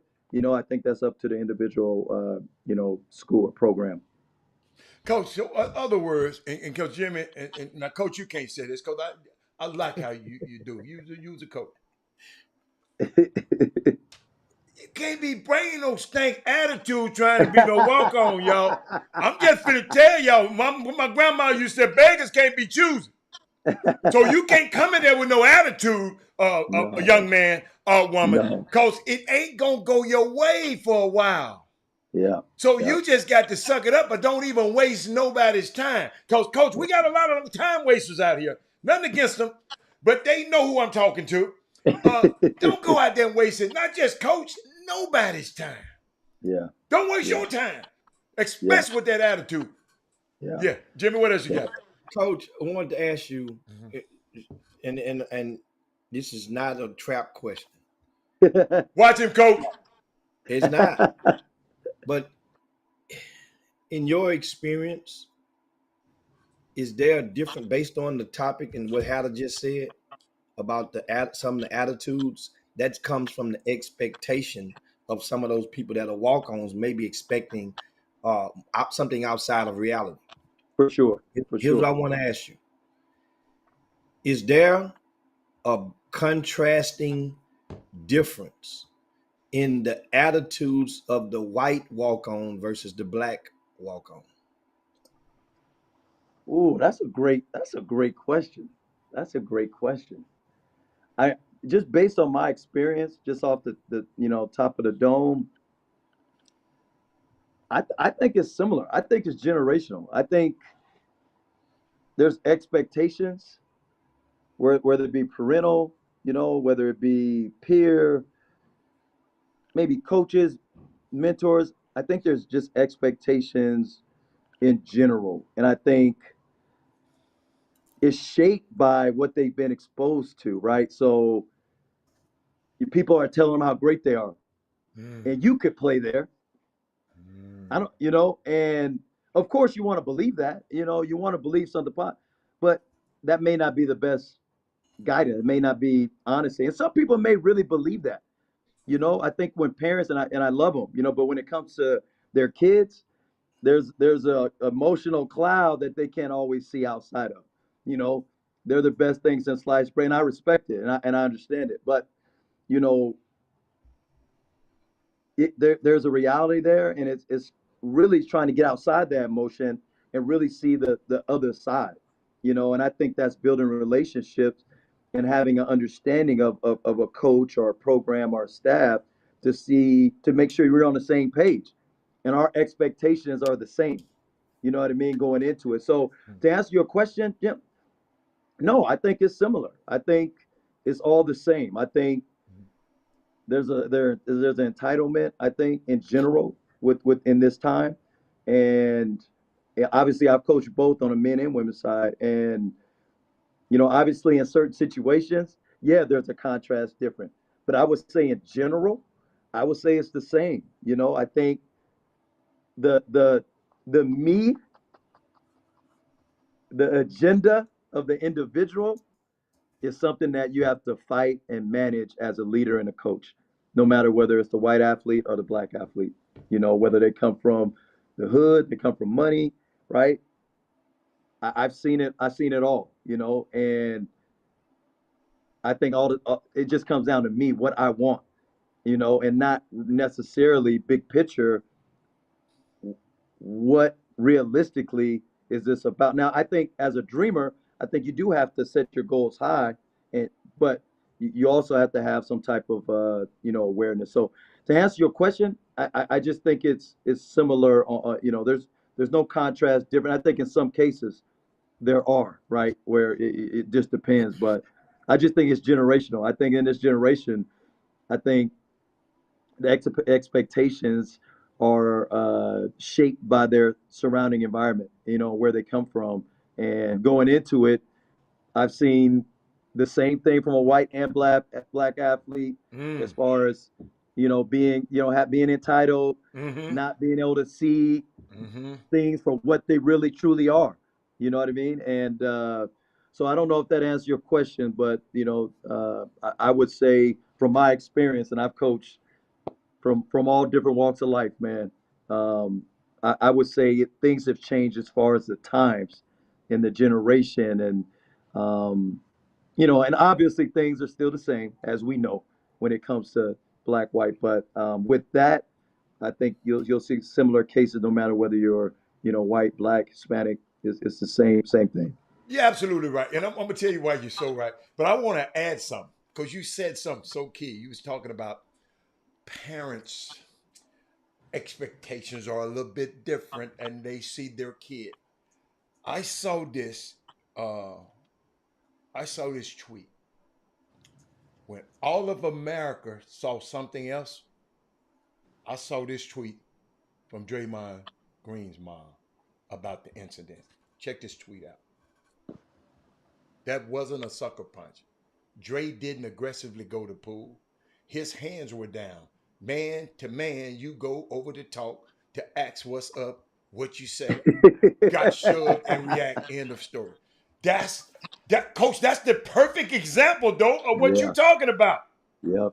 That's the perfect example. We were just talking about that. You know, obviously everybody's talking about it. Yeah. But the first thing my boy said was like, and we would say like, man, why would it?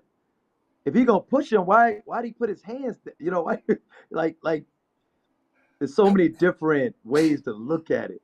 You know what I mean? But Coach, do me a favor, Coach. But then you see when he pushed that big old dude, Coach, he backed up off him. Coach, you hit the wrong button.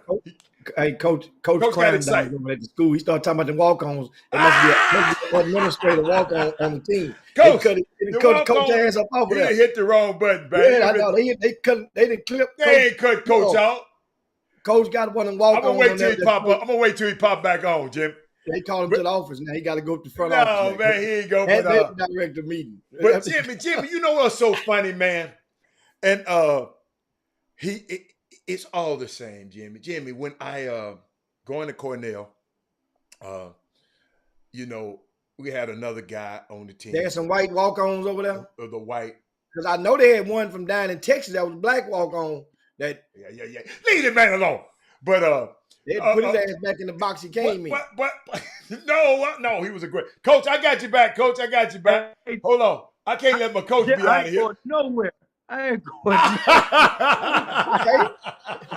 Coach, I heard everything you said, but I couldn't get back on here quick enough. Okay, Coach, we feel you. Hey, Coach, so what happened? So y'all was tough, Coach. Coach, but what happened? He swag. He swag. Oh, you swag? He swag. Hey, I'm swag. No, Coach, you swag. Cause somebody said somebody ain't swag. Yeah, they said prime time ain't swag. Huh? Whoa, man, what that man do that for? Man, that man woke up a giant. He woke up a woke giant. He wasn't sleeping. But Jimmy, you got to see how petty Dion is too. He petty.com. No. Did you see him tell Ray? See, Jimmy, we know before he went into the press conference, he done went and listened to hear what that dude said, right? Yeah.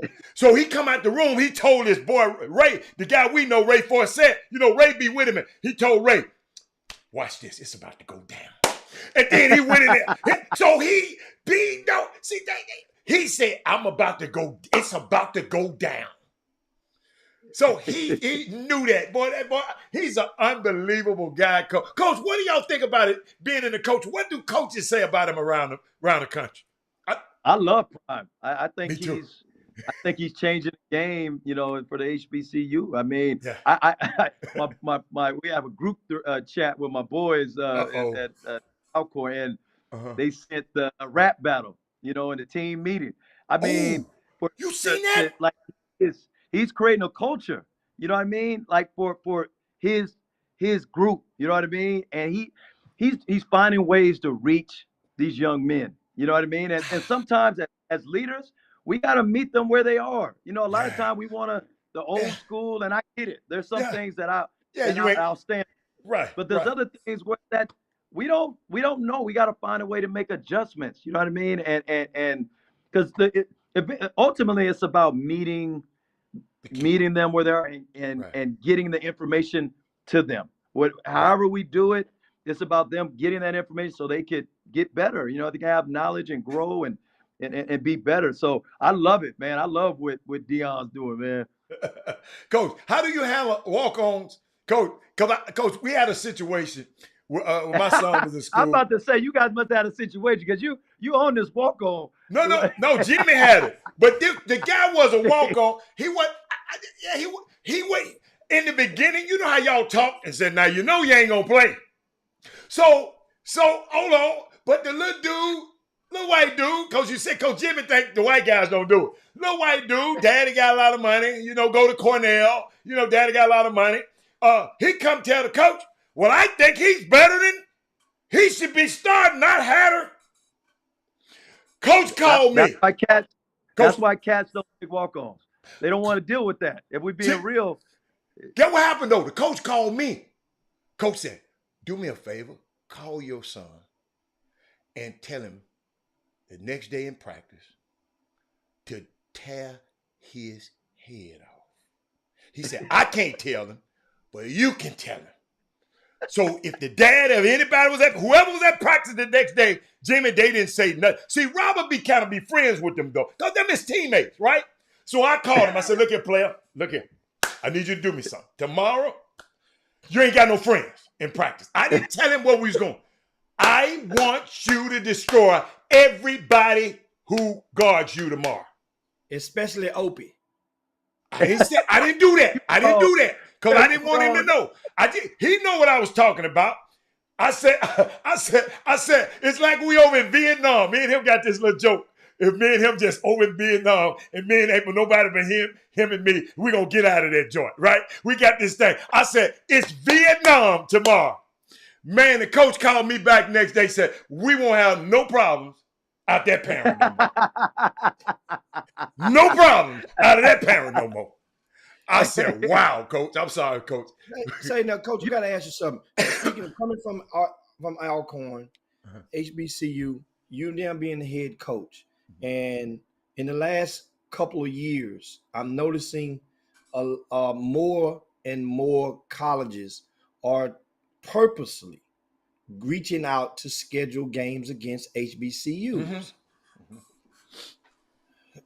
Do you have any intentions on scheduling HBCUs to come and play you? Yes.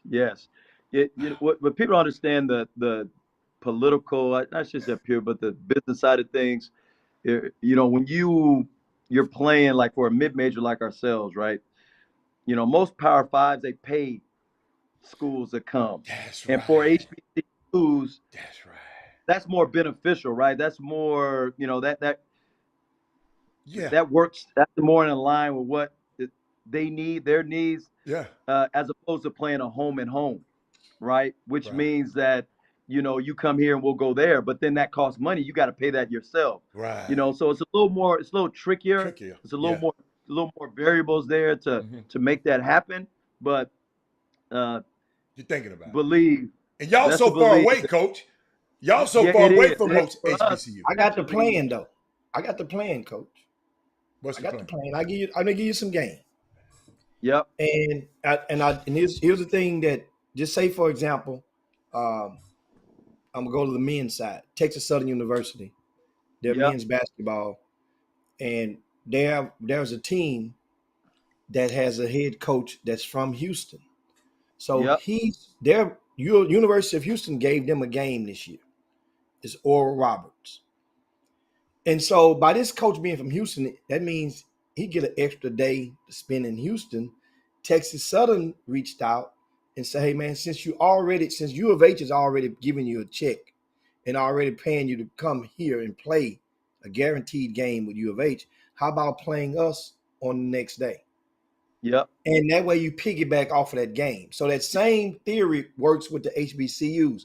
You find out if you have a coach on the staff at USC or UCLA that's an ally with you, and you find out if they're bringing somebody in, then let you get them on that next day. Mm-hmm. And then that way now, all you're doing is basically, instead of paying the plane tickets, you're basically paying for extra hotel night. That cuts the expenses all the way down. That's the play that I recommend for most mid-level schools that don't have that budget to bring them in. What do you think about that? Yeah, we actually do that quite often. So that was going to be my next thing, is being able to, because obviously I worked in the Pac-12. Right. I know most of the coaches, on this side, and I know a lot of coaches. So I got you. It's something that we've done in the past. We actually were supposed to play South Carolina State, but they switched up our games in the San Francisco tournament. So I was looking forward to actually playing South Carolina State. in that San Francisco tournament. So we do, to answer your question, we do have, great intention of, playing, our HBCU. And I would love, when I was at Colorado, I pushed them for us to play Valley. You know what I mean? We went down to Itabena, and our, Wow. our white kids, they'd never been in a play. Right. But it was a great experience to be able to go down to, Yeah.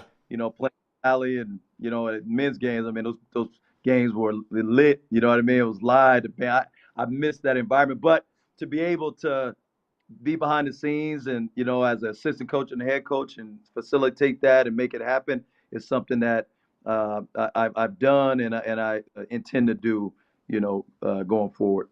Coach, I got a quick one. What school, when y'all play them, it be packed? I'm talking about the women. I know the men be having their following. What game that y'all got that it be rocking? Or if y'all go there, it be rocking for the women? Yeah.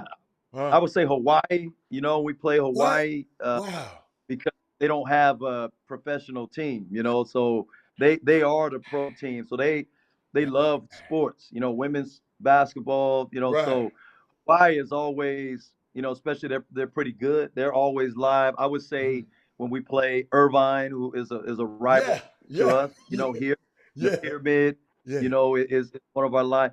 It's so different, when you say live, like, HBCU. No, crowd. ain't nothing like that, nah.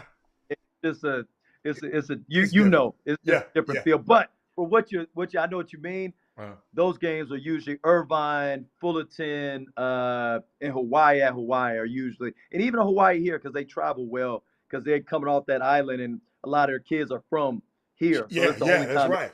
That's right. So those games are usually the livest crowds. So nothing like Prairie View, TSU. Nothing like that. Yeah. See, when I played, they, no disrespect, they weren't. I never lost to them. You know what I mean? So, No! we didn't. I mean, Who did they have? Who did they have on their team, Coach? You don't even remember. Oh, Man, back then, I know Gregory. I know Gregory Burke from Detroit was back cold. then, Ronnie Courtney was the coach then. Rodney Courtney was the coach, and he came from Woolridge, I think. Woolridge. We had a team that played for him in high school, but they had, what's my man's name that was nice, light skinned brother. He was cold. But you tore his head off, though. You tore his head off.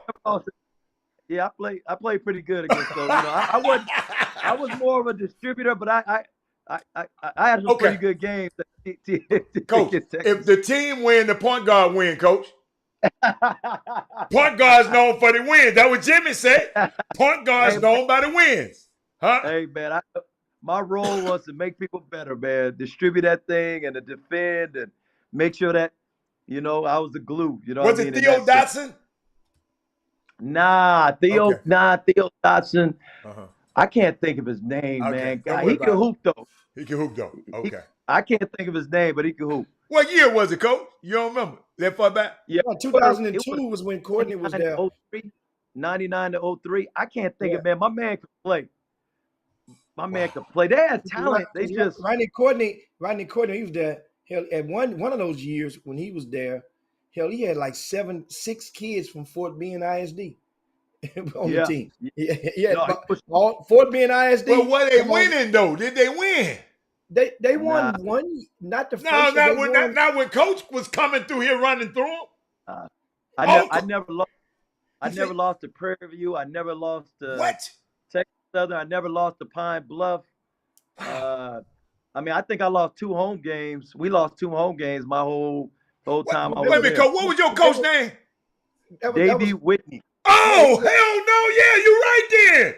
Oh, he was kidding. Yeah, okay. But during those days, yeah, Alcorn, they were in basketball. They were the team to beat. Yeah, you're right. Spain, but that thing has changed because its power shifted into Texas, and it seems like TSU is the measuring stick for the last decade in the SWAC. They're not saying the best team every year.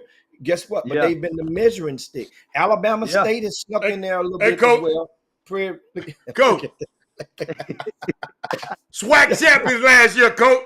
I got my ring, Coach.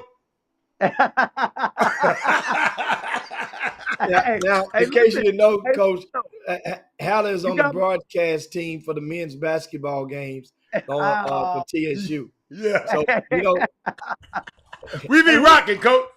hey, so Huh? they had my man. So Mike Davis was there, Yeah. and then my light skinned bro. What was his name that was there? They Granger? had two. Say it again. Granger? Not Kevin Granger? Not no, Granger? No, No. no, you're who was talking about the before coach. Granger? No, Granger wasn't no coach. Granger Before did Mike some interim. Davis. Granger was an interim coach during one Oh, he season. was? Okay. Okay. And Okay.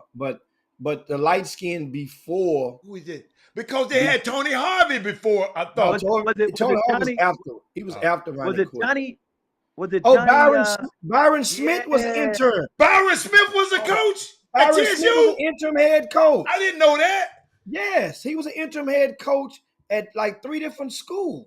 Oh, I He was didn't know interim that. head coach at U of H. Remember Clyde? Yeah. When Clyde quit. Yeah, When yeah, Clyde yeah. quit. He was Yeah. an interim head coach at TSU. Oh, He was that's an interim right. head coach at Prairie View. Oh, that's awesome, man. That's cool. Yeah.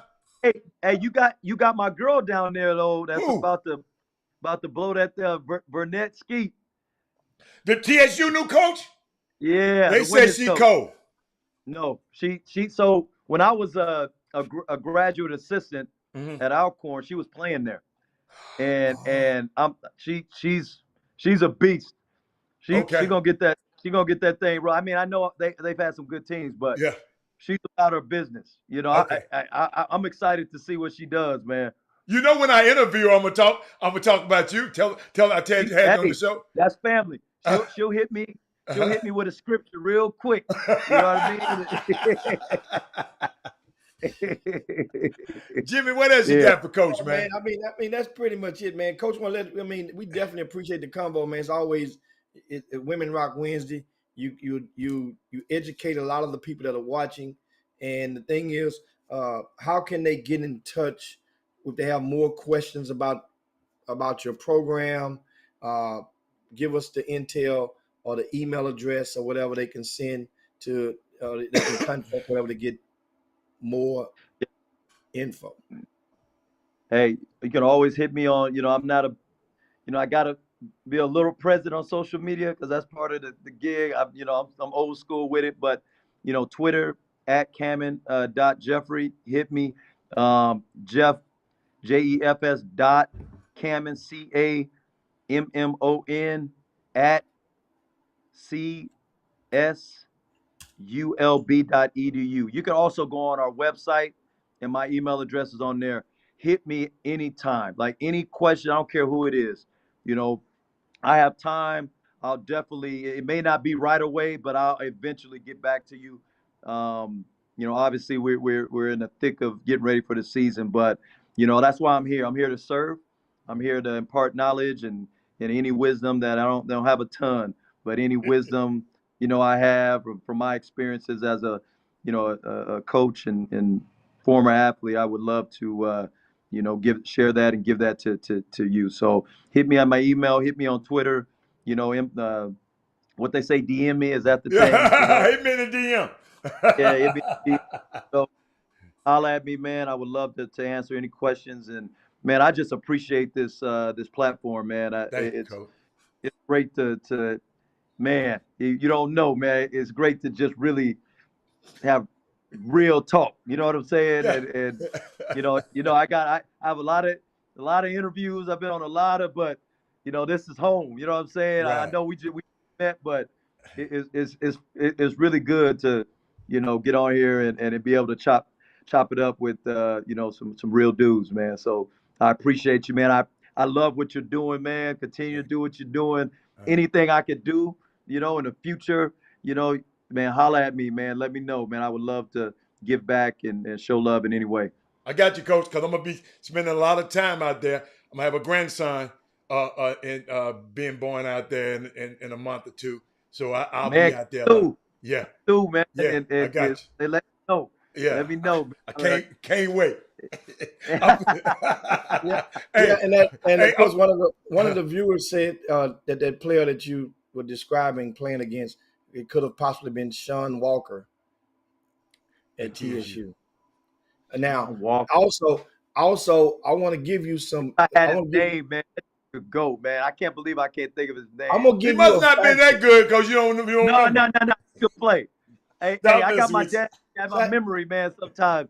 But I'm gonna give you a factual as it stands right now, dating back over the last decade. TSU versus Alcorn. Hey, I don't know nothing about that. I don't know nothing about Listen, that. All I you know, know all the I record know is. scores with You know how many games that y'all, the Braves, have won over men's basketball against TSU in the last 25 meetings? 4. Hey, we got some We're work to do. 21. We're 21-4 against you guys in the last 25 meetings. Ooh, Hey, ooh. He had to go find that. Hey, you know what? I like some good nuggets. Hey, listen, facts are facts. But hey, guess what? It wasn't when I was there. Those hey, go read them stats. Hey, man, we definitely appreciate that, man. Hey, Hey, what they said? That's data. Go check that data out. But real talk, Uh-huh. like how they represented the SWAC and HBCUs. I mean, they NCAA tournament outside the conference, they're beating Power Five. It's much respect, man, much love for what TSU is doing. All right, Jimmy, get us out of here. Yeah, man. So we definitely appreciate it, man. It's time to land this plane, man. And we're gonna yabba dabba do this thing. Coach, hey, Coach came ready to kill you. Look at it. See, you didn't know what to expect. That's what it was. They told you, man, hey, Chuck got in touch with you, get him a shot to Chuck McCown. He was like, yo, man, I got Coach be good for Women Rock Wins. We said, bring him on. Bring him on. We got an opening in 2 weeks. Right. And Chuck put it down. Next thing you know, Coach don't check in for sound check. Coach don't call nobody. I say, you know what? Haller say, man, what happened to Coach? Haller, hey, I'm on CPT time. No, Coach, you was right on time, Coach. You was right on time, Coach. You was all right, baby. You good. Hey, you were good. It was one of those practices, man. I lost track of. Hey, what happened? What was you doing to them girls in there, man? What happened, man? Got to compete. Oh, okay. We're not compete hard enough. Okay. I got that. I like that. Hey, Coach, watch this. What's gonna scroll on the bottom of the screen? I'm gonna show you that I put what Chris Walker always tell me to tell these parents. Watch this. Tell your kid. Stop complaining and compete. It's already in there, Coach. It's already. Stop complaining and compete. Yes, sir. Yes, don't forget, sir. Coach, you remember what I told you? What I tell you earlier today? What I tell you? You're building the people to shape the world. Don't forget that. Building people to shape the world. Hey, right. Shout out, Rob. Appreciate that. All right. See you later. All right, man. Preach, man. It's time. We're gonna slide down Dino's back and yabba dabba do this thing on this Women Rock Wednesday. Shout out to you, Lori Dotson. I see you out there as well. And who's that? That's Sonya. That's nice. Hey, you see the Astros won last night, Coach? Huh? You see that? You saw the Dodgers won? Yeah. Hey, good. Hey, they had to check them trash cans in the dugout. hey, it sounded like Seattle was using them for the beginning of the game. That's what it sounded like. It sounded like Seattle was using them. Ain't no fun when the Rabbit got the gun. And guess what? Hey, Coach, Jimmy was nervous than a hooker in church, man. He was nervous, man. That man was nervous. My lid, man, at the game. Hey, Jimmy, I'm gonna need the Kango on next time I come on. He gonna wear it, Coach. He'll have it. I got some of them. Got whatever you need, Coach. He got whatever you need. I got you name them. I got them. He ain't gonna get you now, though, Coach. I've been waiting on a fedora for 2 years. Huh? What? You probably got the Adams on with the Stacey out with no socks on. No. That's Memphis. Coach, that's Memphis where the Stacey's and all that right there. Coach, we didn't even get a chance to talk about Memphis. See, I didn't even talk about Memphis today. Go Tigers! Yeah, man. But anyway, Coach, man, we appreciate it, man. We ask everybody to share the show on your way out the door. Don't forget, man, the Chop Shop, if you're a first-time viewer, come on back on tomorrow. It's gonna be rocking. Yes, sir. You call it Thursday. We call it Baby Friday because the Yeah. Chop Shop runs from Monday through Thursday, 12 to 2 Central Time. And guess what? It's going to be popping tomorrow. We got several topics on the docket, especially that the Hoochie Coochie high school coach who just lost his job down in Houston or in Katy. Oh, We're going to talk about that tomorrow. We're going to talk about the Draymond situation tomorrow. Do you think that Draymond's going to end the season with the Golden State Warriors? Yes. That's the question at hand. Will he? Do you think he's going to be in uniform Yes. all the way through with the Yeah. Golden State Warriors? Yes. That's the magic question. And also, we got our NFL picks tomorrow. Chris Walker's going to be back with us, and we're going to have and plus a lot of things. It's going to be jumping. See you tomorrow. Don't forget, guys. Coach, if you have time, sneaking there on us tomorrow. Yeah. Coach. And check it out. I'm gonna send you the other link. Here, Coach. Okay. Let everybody know about the Chop Shop. We up out here. Hey, Yeah. now your crime dog can relax and breathe a sigh of relief because they thought they didn't know what the hell this was. They think Compliance. who's them guys? They started googling Robbie. I don't know them guys. I don't know them see guys. them on TV. Hey, you better recognize Chop Shop, Ben Ryan, Jack. We out, man. We out. All right, See y'all man, later. We up out of here. hey, All right. fellas. Bye. Jim Hicks, Rob Hatter. You are now tuned in to the Chop Shop. I'm Retro. Let's get it. We in the Chop Shop. We live in the Chop Shop. We talking sports talk. We live in the Chop Shop. We in the Chop Shop. I'm talking sports talk. So turn your dials up. It's live in the Chop Shop.